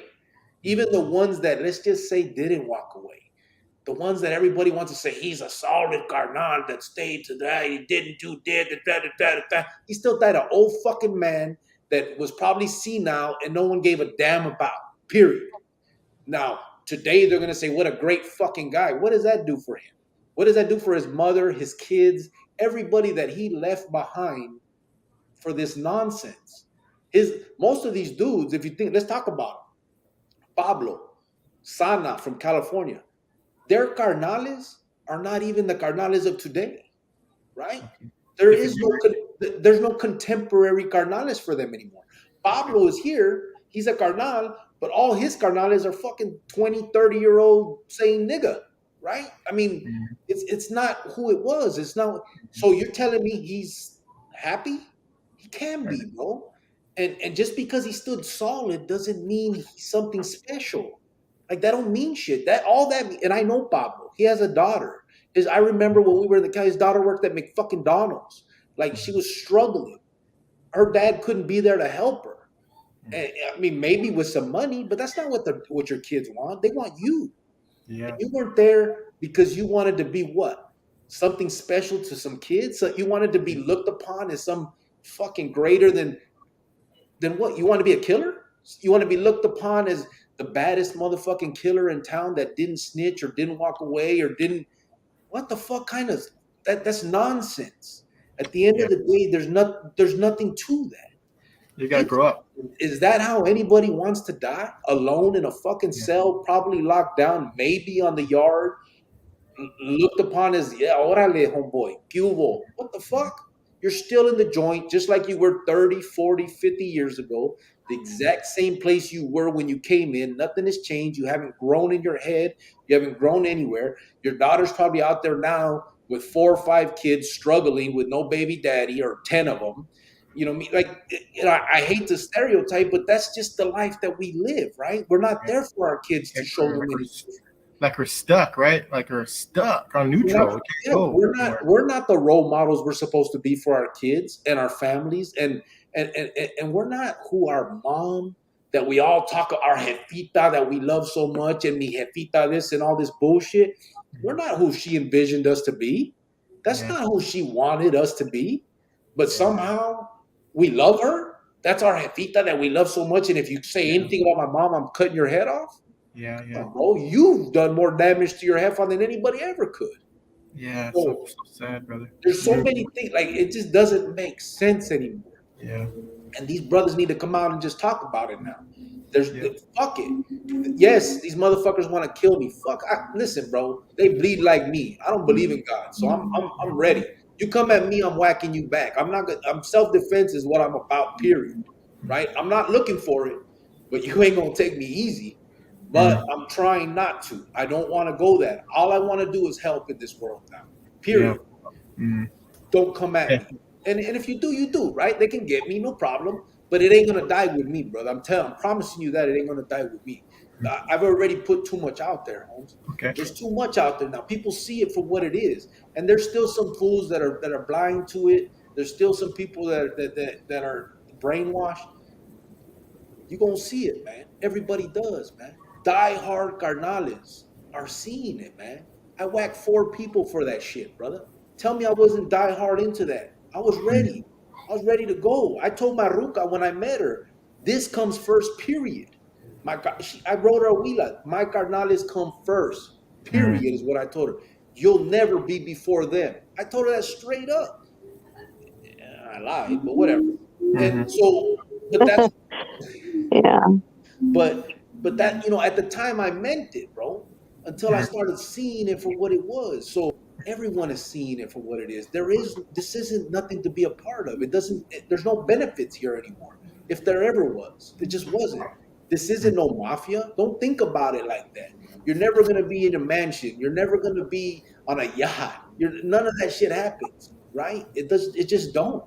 You're going to be a tecato in a cell, or you're going to be the one that doesn't get high and everybody says what a great guy you are. You're still in a fucking cell. Like, there's no benefits for this. So what are we doing? What's it all for? It ain't about the raza. We know that. We've been there. Was it about the raza? Honestly, did they ever just sit there and get an ounce in the joint and hand everybody that didn't have no money some papeles to get their store that wasn't their homies? No, they didn't do that. Right? They left motherfuckers that were supposedly lame, that weren't skina, to fend for themselves, even though they were raza. So it ain't about raza. Bullshit. Don't you can miss me with all that. The cause, it's for the raza. All that drama is what it is. It's lies, bro. It ain't nothing to that, right? So at the end of the day, motherfuckers need to realize that what you gonna do with your life. You know what I'm saying? Are you gonna make it? You gonna live for you and yours, or for these motherfucking dudes, that you probably ain't even met? At the end of the day, I almost want to say that's some fag shit, right? Like, now you living for some dudes that, you know what I mean? You ain't never gonna touch a ruca again. You stuck in the joint with chirolinas and vatos. That's the life you want to live? Hey, do you? I get it. Hey, you know what I mean? To each his own, and everybody can be men nowadays and women. I had a couple crushes on some female guards. I ain't gonna lie to you, man. Oh, I thought you were saying chirolinas. Like, dang, she's blonde. Hey, in the shower 101. Hey, was I gonna say also, man, is yeah, man. I remember being on the yard in Kaibab, and they're like, "Where's so and so?" It's like, "Oh, he's getting his issue." I'm like, that's gross. Yeah. Anyway, yeah, man, it's true. It's true, bro. I'll hear one more story since we're only 3.5 hours in. What's so that? I'm on the yard in Kaibab, and there's always the new guy is always called youngster. He's like 18 years old. He got the tattoo of brown pride on his arm, like a heart, with a bow to it. It's like brown pride. It looked really pretty, man. It was definitely like at a shop outside before he went in, right? So he got a lot of crap for that, man. What's up, brown pride? Hey, what's up? But they're just messing with it. But anyway, he tried to go to church there, man. So obviously I was part of that little circle, and and he would talk to me and stuff. And I was trying to look out for him, but I knew he was going to end up. It didn't look like it was a good future for him there. So he comes up to me in the yard. He's like, "Hey, man, you got a pico?" I'm like, "What, bro?" He's like, "I need a pico, man." He's like, "My cellmate was right humping me." I'm like, "Oh, wow. I don't have a pico, man." I said, "You got to keep that crap to yourself and beat him up or something, bro." I mean, like, oh, man, I don't know, man. This guy was another dude, big old dude. Paisa went to church with us también. He was at church looking for the fresh meat. You know what I mean? So, well, remember, so church was their meeting place sometimes. Trying to tell you, man. So, so he ended up got rolled up, man, or he was going to die. Because I'm pretty sure he asked someone else for a pico and told him that same thing. And the next person was like, "Bro, you got to go." You know what I mean? But I was like, that was one of those realities, bro. You know what I mean? I'm doing my church Christian thing in there, and I got, I'm doing my time, I'm doing me, man. And, about a year and a half in Kaibab, that was one of those wake-up calls, man. Like, hey, man, this is a scary place, bro. You got to make sure you got to stay through shot. Don't let your guard down, Yeah. So that's one of those stories, man, for youth. That stuff does happen in there. It's not anyway. It happens in juvenile también, pero like that big house is a big house. You know what I mean? It's real. I'm grateful for you, Cricket, because I truly believe, man, that we're trying to do the same thing, man. Like, let's put the religious stuff and our belief system out of the way and try to help people, man, live prosperously, man. Like do good, So I keep on pitting myself in these circles with my brothers and sisters in Christ, and I always feel like it's the same old people, man, running the show, and they don't see me. They don't see the felon in me. They see something else, and I'm like, I'm a felon, and my people are felons, and I'm constantly hitting the wall, man, trying to be like, trying to be a bringer of like changing that culture, that mentality, that people are in charge. And it really felt like I was in front of a juez. I was at this job meeting yesterday, and I felt like I was in front of the freaking 12 judges in our country or whatever, trying to explain to them, why I'm a different person, and it was like wasn't getting anywhere. They're all stoic, and like these are my Christian people,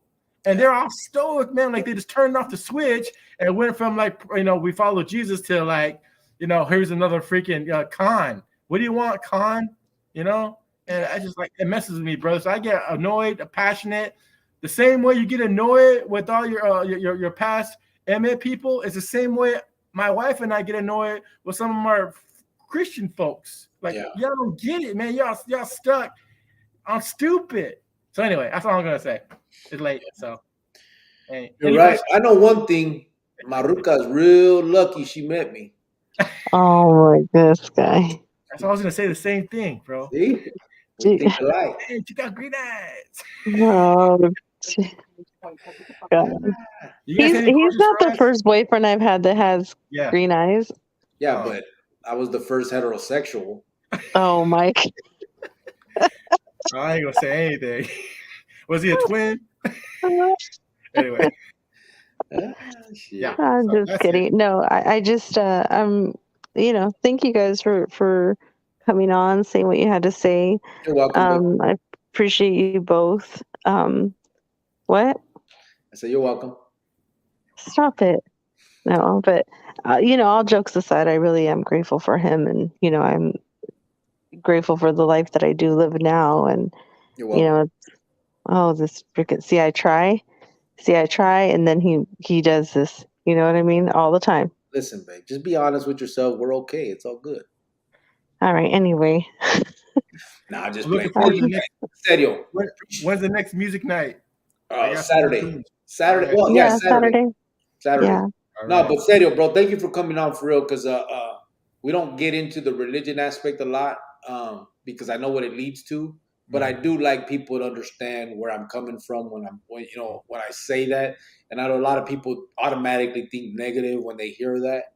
So to get, I appreciate you coming in and kind of bringing your side of it también, you know what I'm saying? Because honestly, everybody believes that that it's just a judgmental side, and it's not all that. You know what I'm saying? Not everybody is that old fucking judgmental ass dude that expects you to live this straight laced life while they're in the background, doing whatever it is they're doing. You know what I mean?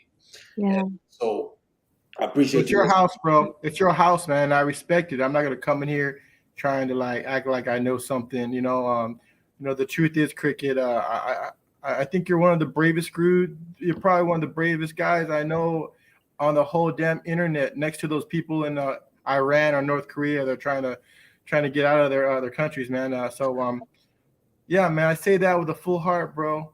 Like you're the closest to like someone who laid down their life for something they believe in, man. You pin yourself in that scenario, bro, where you're living for something bigger, man. And don't let these people say you can't do it without God, man. You look at, man, God can use a donkey to change the world, man. That's a Bible story, by the way. I'm not calling you a donkey. I'm just saying God could use a piece of crap. God could use the most shittiest person on the planet without him even knowing it.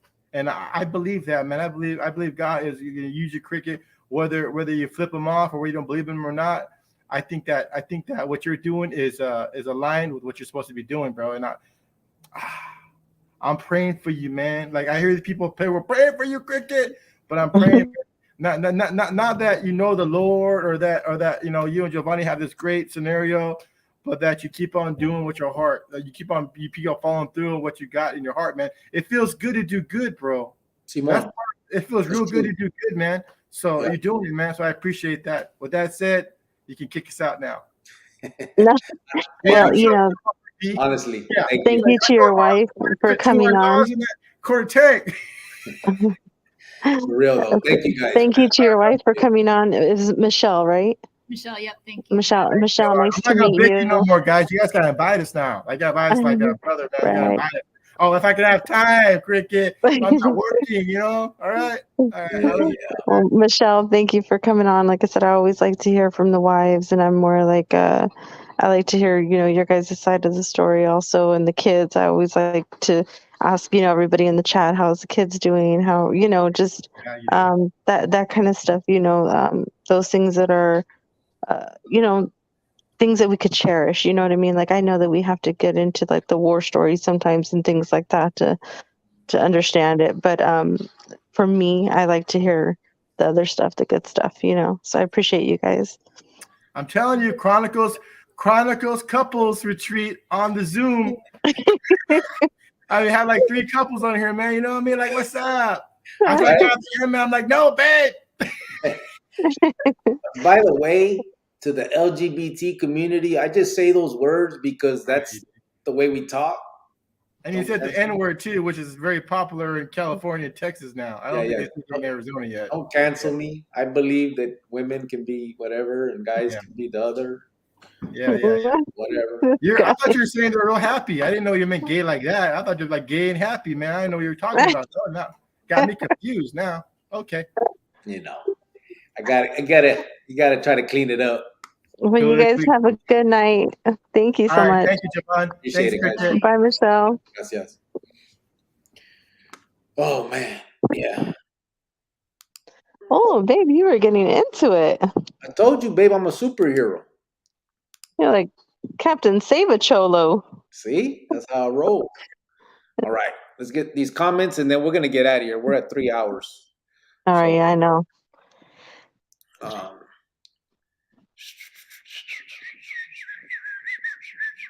Here we go. Where are we at? Boom. No. Right here. Oscar, get the fuck out of here. Kick his ass out of here on that shit. All right, you're about to be white fence like always. Attaboy muffin, said Sergio. Órale, snowflake. Welcome, said Sergio. Laughed my ass off, said Chele. It's full Oscar, man. Everyone in chat, don't forget, smash the like, said Ray Diaz. Gracias. T-Rilla, still waiting on my llamada. Good thing I didn't hold my breath. See how he keeps saying that? When we had T-Rilla, can you just give him a call? We had already established that I called him can last. You just give him a call? Do you have to?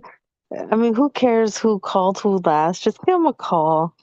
He's supposed to call me. He's trying to listen, bro. You're not gonna get me with that pulling the heartstrings. You're gonna get Maruka, but not me.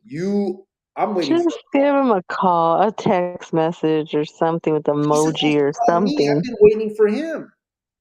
Send him like a little hand emoji waving. The little faces that he puts, it looks really sad.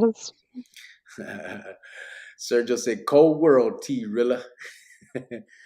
Sergio said, "Is Oscar J one of Muffin's people?" Nah, he's gone. NFL Pro said, "Hola, ¿cómo estás?" You know who that is. Chelis, I think he's a troll. Hey, Tia and Mango, said NFL Pros. See that, babe? What? NFL Prod said, hey, Tia and Mango. That's one of the kids. Yeah. Órale, gente out, said Timo. Night Timo said Chele. I already said later. Alex G said, hi, Tio Manuel and Tia Jovan. The kids are on spring break, so yeah, they all got up right now. They all gotta. Oscar J, quit being immature with your comments. Yeah, he's already gone, brother. I kicked him out. I couldn't let him just keep spamming while the homie was talking. Yup, said Chele. Yup, said 480. Hey, Theo and Tia, said Mikey. Tom said he was given the holy boot, 480. Tom, LOL, said Mark. 480 said, Mr. and Mrs. Cricket, good night. You out of here, 480? You're probably gone already, brother. Orale. You have a good night, bro. Ron said, I agree with this man talking. Much respects to him and his wife. Yeah, for sure. Sergio Velasquez said, Tom, LOL. Sergio said, good night, 480. Night 480 said, Chele. Sergio put, orale, Ron. 480 said, yeah, I seen that, Tom. A big boot by everyone. Ron Garcia said, I agree with this man talking. He makes a lot of sense. Much respects to him and his wife. Yeah, for sure. Absolutely. I mean, there's so many, like, there's so many subjects, there's so many, like, what do you call them, man? Like, so there's so many causes that really need to be addressed when it comes to people like us. You know what I mean? This whole, felons and shit. Like, I don't want to sit here and pretend like poor us. You know what I mean? We did what we did, but come on, man. There has to come a time where um, you actually believe what you say, and when you want people to change and be better, you have to give them the steps to do that. And holding people back from getting jobs, from getting apartments or homes, from getting whatever because of that, because of the record, you're definitely not doing that. How exactly does that, help anybody move forward? I mean, 480 said, yeah, I've seen that. Oh, I already got that. And reported for span to Tom. Later, guys. Till next time. Alex G said, good night, Thea and Theo Manuel. All right, Alex. What's up, Sergio Velasquez? How you doing tonight? Said Ron. What's up, Sergio? How you doing tonight? Not too bad, bro. Almost done working. I'm gonna dip early, said Sergio. How you, bro? Hi, it's Michael. Mikey. Get For the it. whole name. I'm doing good, Sergio Velasquez. Gracias for asking. You're welcome, bro. I'm going to get this Oscar J tonight in his dreams. Don't go to sleep, said Freddy Krueger. Freddie, LOL. Good interview, Mr. Cricket. Who's Freddie? He came in. Remember, he was new earlier. He came in earlier. Freddie Krueger. Yeah, it wasn't a good interview, bro. It was him speaking, from his heart, man. I didn't interview him. He actually just spoke on what he believes in, and that's why it was good. He's passionate about that Hale. Ray said, all right, Cricket and Miss Cricket, I'm calling it a night. I hope you guys have a good night, and everybody in the chat have a good night. Till next time, said Ray Diaz. Good night, Ray. Freddie Krueger said, haha, Sergio, good night. Orale, Ray Diaz. I hit him. Night, Ray Diaz, care for your girls and be safe, said Chelle. Have a good night, Ray. Thank you, Chelle, said Ray. You're welcome, Ray. Make sure you come back. No wonder Muffin is a pastor. Homeboy can speak passionate, said Sergio. Ron Garcia said, take care, Ray Diaz. Good night. For real, he can, said Chelle. What the hell, Freddy Krueger here? Shit, I'm not going to sleep, said 480. LOL, 480. 480, LOL. He's going to snatch you up, bro. He's going to get you first, Sergio. You guys are tripping. Ron said, LOL. Technically, right now, you aren't Miss Cricket. Go get that. Ostia? What's Go Ostia? get what? He put, technically, right now, you aren't Miss Cricket. Go get that Ostia. Is that some kind of Catholic thing? Technically, I'm not what? Because that's around the time where you were saying, I'm a Catholic, and you said all that stuff. So I think he's talking about that. Oh, when I was saying that I'm Catholic, I've done all my sacraments, but I can't go to church and get the communion because I'm living in sin with somebody. Yeah. And he's saying technically I'm not living in sin because we're not together. You're over there and I'm here. Yeah. Sergio Velasquez said, I'm ready. Calling it a night. Bot toes. Good night, said Tom. Fucking Tom. Night, Tom, said Chelle. Ron Garcia said, good night, Tom. Take care. M. Smitty Kyle said, most of these dudes that say that are dirty, then go to confession and beg for their sins. Yeah, that's the problem. And I wouldn't say most, but I would say a big portion of them, and it causes people to believe that most. You know what I'm saying? It's just like everything else. People would say most felons go back to prison. It's not most, but a lot do. And because they do, it makes everybody else look bad. You know what I'm saying? I truly believe that. I mean, we'd have to look at the numbers to say, all of that. But I just think that people look at, the bad and make their decisions based on that instead of, the other end of that spectrum. Sergio said, have a good night, Tom. Ron said, hello there, Smitty. How you doing tonight? You better bring more than that, Mr. Sergio Velasquez, said Freddy Krueger. Freddy, one for every finger. Good night, everyone. Have to handle business, said Freddy. Have a good night, Freddy. That's funny, Sergio. Very well said, Cricket, said Smitty Cows. Thank you, brother. Night, Freddy. I'm ready to ride to hell with you, Cricket. Let's roll, right? See? Talking about. Take care, Freddy. Good night, said Ron. Cricket said later to 1.5 hours ago because he knew this interview was going to be all night long. To everyone. Oh, he said later to everyone. half hour ago. I've seen a new type of vibe from the LGBTQ that go to church. They twist it to convince themselves that they're right and you are wrong, said Smitty. My pastor says he is here to listen, not to judge, and just be good in life. Maitre C. Sorry, brother, if I'm fucking up your name, but you guys ever wonder how special it is? We have an egg inside of us now that goes into a woman and eventually grows into a human. Not being weird, but if you ever just think and wonder how it began. Yeah, I tell Maruka that all the time. Oh my God. What? What? Nothing. Nothing. What? Go ahead. Get that. You don't know what I was gonna say. I know what you're gonna say. What? I always say, "Oh, I had my son." You're like, "I had him first." I did. I pushed him out first. That's all me. Matrix C said, Cricket, you didn't know all this negative you speak on before you left. I think you did. I wonder what or made you change your mind about the life. Not hating, just wondering. No, that's a valid point, brother. So I started seeing it by then, right? Prior to, I'd have to say no, bro. As a kid, looking up to it, trying to be part of it, really wanting to, aspiring to be all of that.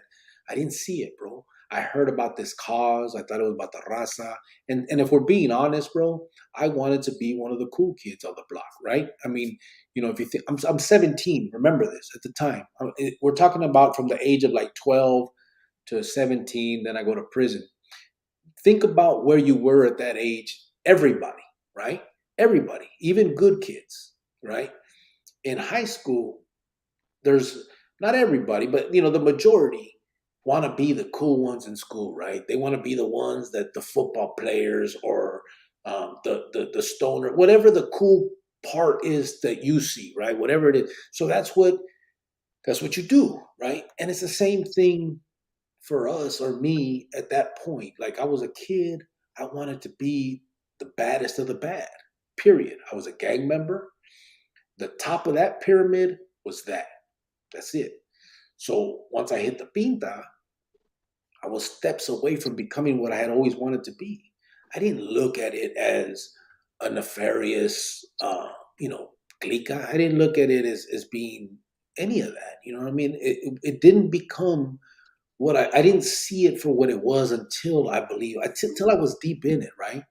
So I believed the propaganda coming into it. So, for instance, if you told me this brother got killed because he was telling, right? That's the story. Now, in that world, that's a righteous reason for that brother to get killed. I believe it. I move on. It's all good. You tell me this brother got killed because he walked away. Now, we all know it's blood in, blood out. That's what we getting involved in. He walked away. Hey, that's his consequences. So, boom. Once I became a member, then you would start hearing the truth because now you're actually having conversations with other members that have been members and that know what really happened, not just the rumors on the yard, right? I mean, someone gets killed on the street. There ain't even no carnales on the yard, really. You heard this brother got killed and the rumors are rampant. He got killed because he was out there. He was telling the cops or he didn't want to play ball no more or whatever the situation was. That's what you hear. That's what you believe.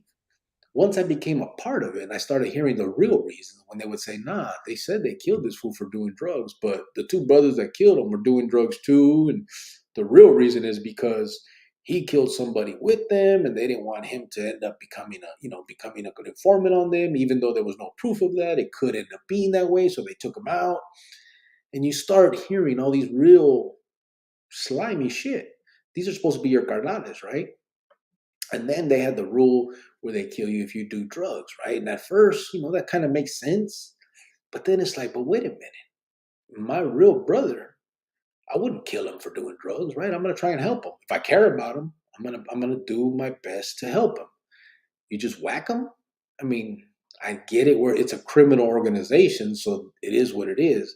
But you start thinking about things like that. Things like that no longer make sense to you. You're growing up, bro. You're maturing. You're seeing it now as what the fuck, man? Like, really? That's a good dude. We just killed a good motherfucker for no reason, right? And so then you start wondering, well, when's it going to happen to you? You know what I mean? You have to. You have to question that fact. Like, you know what I mean? Like he was doing everything right, and yet he got whacked. And none of us want to believe that it's going to happen, that shit's going to happen to us, that it's going to come to our front door, right? Because we're the ones that are better than everybody else. We're the ones that, that are smarter than everybody else. But then you realize it's bullshit. It's coming, and it's coming quick. And when it happens, you know what I mean? Like it did with me. I mean, you asked me what made me change my mind. Like I said, I saw things, but ultimately what made me change my mind is when they turned on me. When they decided to kill my old lady while I was facing the death penalty, and she had just had my son. In my mind, I couldn't square that anymore. There was no longer, this is more, and that was told to me. When I questioned this, the brother that I questioned it with came, pointed at the patch and said, this comes first. That didn't jive with me no more. It no longer came first. You know what I'm saying? Like she had done nothing wrong, didn't deserve it. There was no real reason for it. It was just, let's kill somebody, basically. And then for me not even to be involved in any of this, the talks of it, like I didn't have a vote in it. It just, the feds came and told me what was happening. You know what I'm saying? It came from the cops, not from no brothers. I found out because the feds came and told me. So, and even then, I still didn't, nothing. I didn't believe them at first. I went back and I confronted them. And then they said, yeah, it's true, da, da, da. But brother, okay, we're going to put a stop to that. It's not going to happen. And I let that go, bro. And then the feds came again and boom, busted it out again. Another thing, another proof, some more proof that it was still on the go. I couldn't do it no more. It didn't jive. It wasn't part of it. This was not what I signed up for.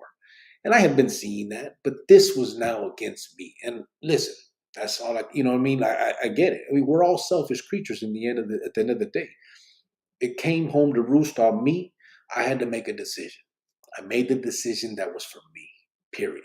And now I'm speaking against something that I feel passionate about because I believe it's going to come home to roost for everybody.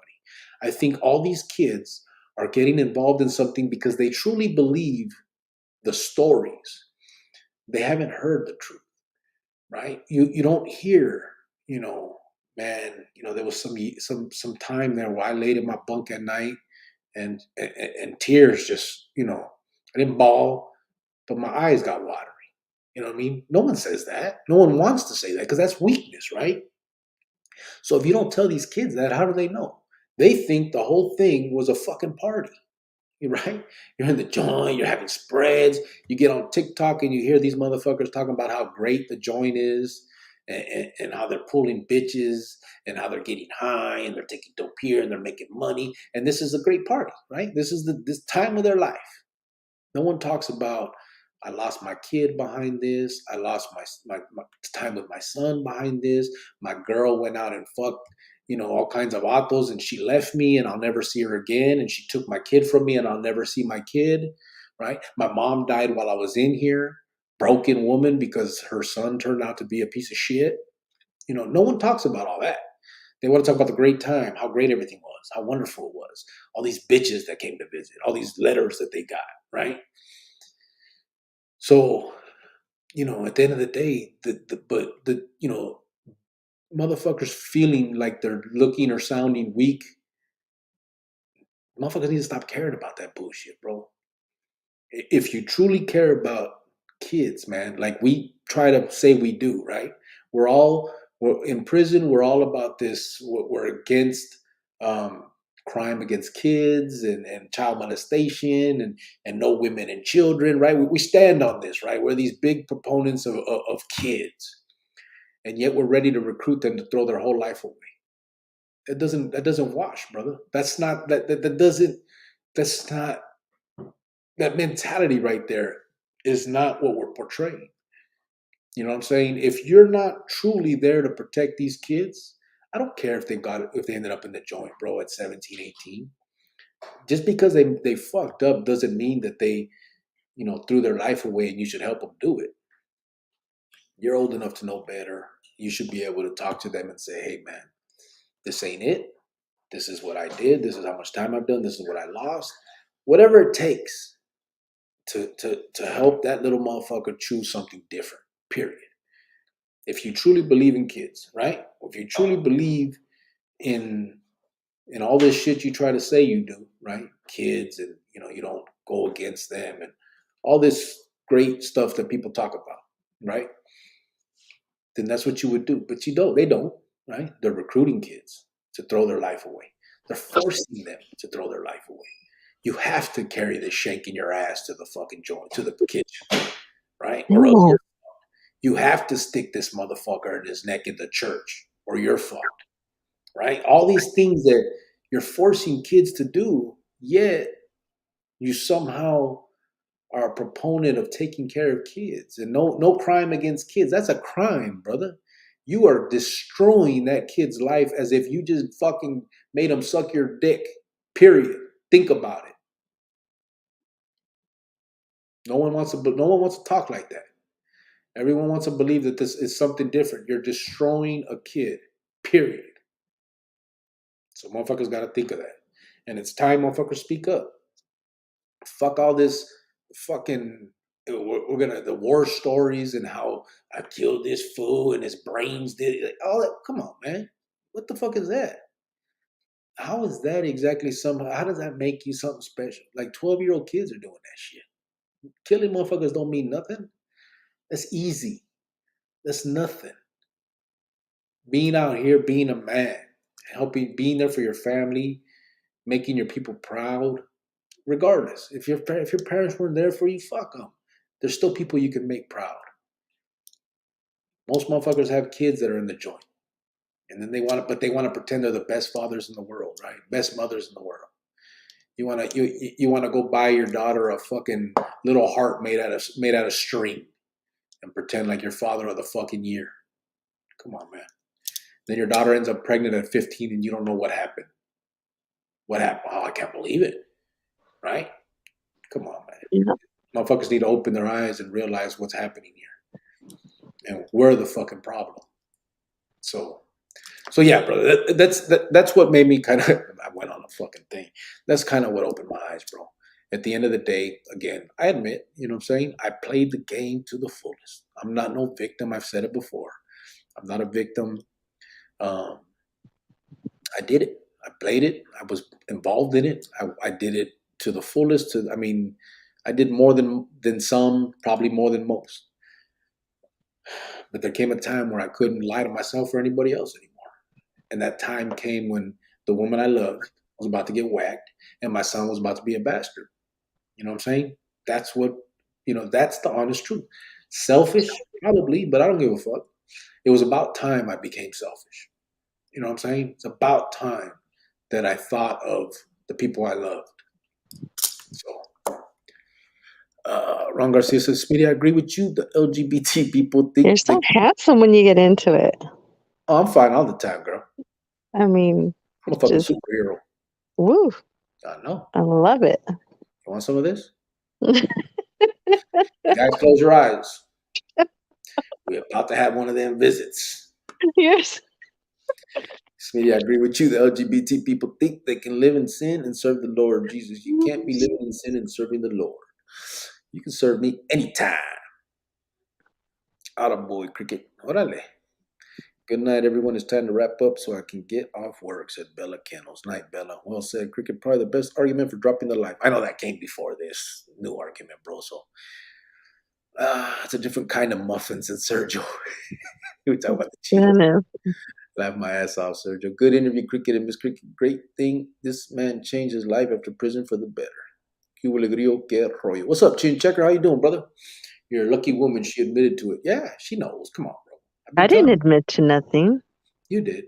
You said you were No, lucky. I didn't. You said it. We'll rewind later. 480, you're telling lies. Cuba from LA said, Manny Unsueta. What's up, bro? Still here about to the end when I'm here. When you said earlier, we thought you were closing. No, shit. Not yet. I'm about to now. I'm finishing up these holidays and then. Yeah, I gotta get going. I gotta be at work early. Come on, baby. 2:30 where I am. I gotta be at work at 7. So, but I'm a beast, superhero, so I'm good. Good conversation, Cricket. Man, I got a headache. Wife, I enjoyed it. Good night, Chronicles Familia. Well said, sir. It's his bio, Mr. Cricket. Yeah, that pastor of that mega church was caught with a male hooker and drugs. His wife stood by him even after that. Of course, motherfucker, millionaire. Shit. I would have stood by him too. Oh my God. Don't worry, I'll get that pastor, said Freddy Krueger. His name is Ted Haggard Freddy. Make sure you send a mensaje. You're a lucky woman, Miss Cricket. Cool man, humble, funny, and intelligent, right? Tell her, fool. Listen here, Mr. Krueger. Cálmate or I'm gonna cortatelo. He's stupid. Freddie said we are not There you necessarily go. the same, but whack one another. Yeah, for sure. Good night, familia. Said awesome person. Night, AP. Did you gentlemen worry about everyone knowing you're on a mission to murder? Are you a member worry about someone informing the authorities? No, we didn't worry about that, bro. I mean, shit. One of them I did in front of the goddamn the laundromat at like 8:30 at night. There was a Blockbuster Video next door. Like you just do what you do, bro. You don't worry about none of that. We did it right in the middle, right there, standing in front of the laundromat, smoking a cigarette. We did them. Okay. Okay. Huh? No, I'm Nothing. talking about how like uncaring we are. You know what I mean? Like it's gacho how we allow that mentality to just take over. Because today I couldn't even imagine doing that, bro. For I real. know. Huh? Oh, I know. Orale Cricket, this was an all-nighter. I'm getting ready to go to work. In a few, I'm going to work on 2 hours of sleep. I'm glad it's Friday. Right, OG Faco? I'm sorry, brother. Me too, oh boy. I'm about to. It's getting late. Night, OG Flacco. When it's time of murder, Carnal, in bad standing. Yeah, you just do it. Charlie Bell, good morning and good night for you. See you guys on the next one. Night said 480. Said night. Good night, OG Flacco. Baby, make it time. You too, said Charlie. Night 480. Orale Cricket and Miss Cricket said Trigger Happy. What's up, bro? Once before, when I was younger, a AP brother asked me to hoop a 6-inch blade and punch him. I punched him in the jaw. Oh yeah, you didn't want to do it. Hey, Chella said, "Baby making time. Only if you look at me like that again." You know you let me put it up in you anytime, girl. Oh my God.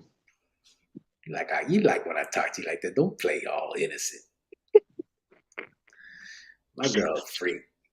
Shut the hell. Oh my God. All right. Good night, everybody. I gotta go to bed. Jorge Elizalde say, what up? Vato Cubo from Southside 35th. Much support. Thank you, brother. I appreciate that, homeboy. Saludos to you. We're going to shut this down. I thank you guys for bearing with me, allowing me to speak the way I do. I know some of the things I say may be not politically correct, but I don't care. I'm not here for that.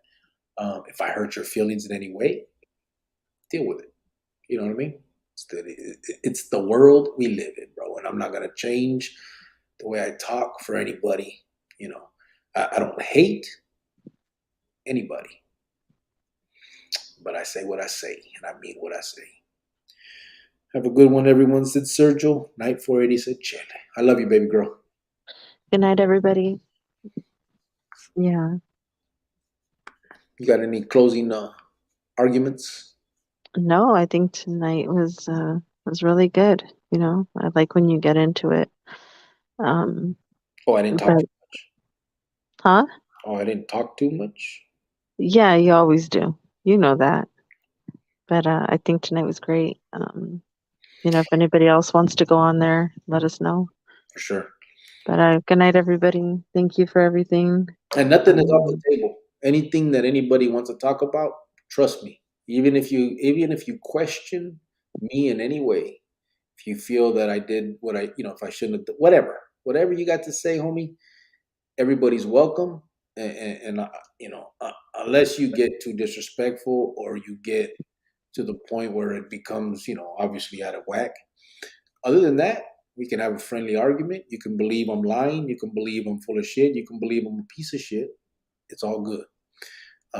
I'm not here to change anybody's mind about me. I'm here to change people's mind about the clica and what it's all about. And hopefully people are starting to see that. and frankly, hopefully it's kids that see that. Most adults, I think, because we've matured, I think we pretty much know that it's the kids with the childish mentality that are the victims. You know what I'm saying? So, buenas noches, man. All right. Good night, everybody. Sergio said he wants to talk about tacos. Oh, so okay, we'll do 20 minutes on tacos. Oh, Sergio, stop it. We're trying to say good night, Sergio. Not this time. It's personal. I speak later on. It said Freddy Krueger. Good night, Cricket. And Miss Cricket said Al Good Pastor. night. No, carne asada, I think, is probably the best. Street taco. Al pastor. Al Pastor. Those are good. With onions and cilantro. No onions. No See. onions. Just See, cilantro. that's why we can't talk about tacos, because you don't have no onions on yours. Yeah, but cilantro and lime. See, I'm more of a lemon person Yeah, because I'm chiconki. Mexican American. You're a chiconki. Whatever. Anyway, good night, y'all. I gotta get up early. You got to go live, Sergio, to talk. Said Carnita, Sergio said. I agree, Joanne, said Chile. You agree on what? Chile, you always agree with her.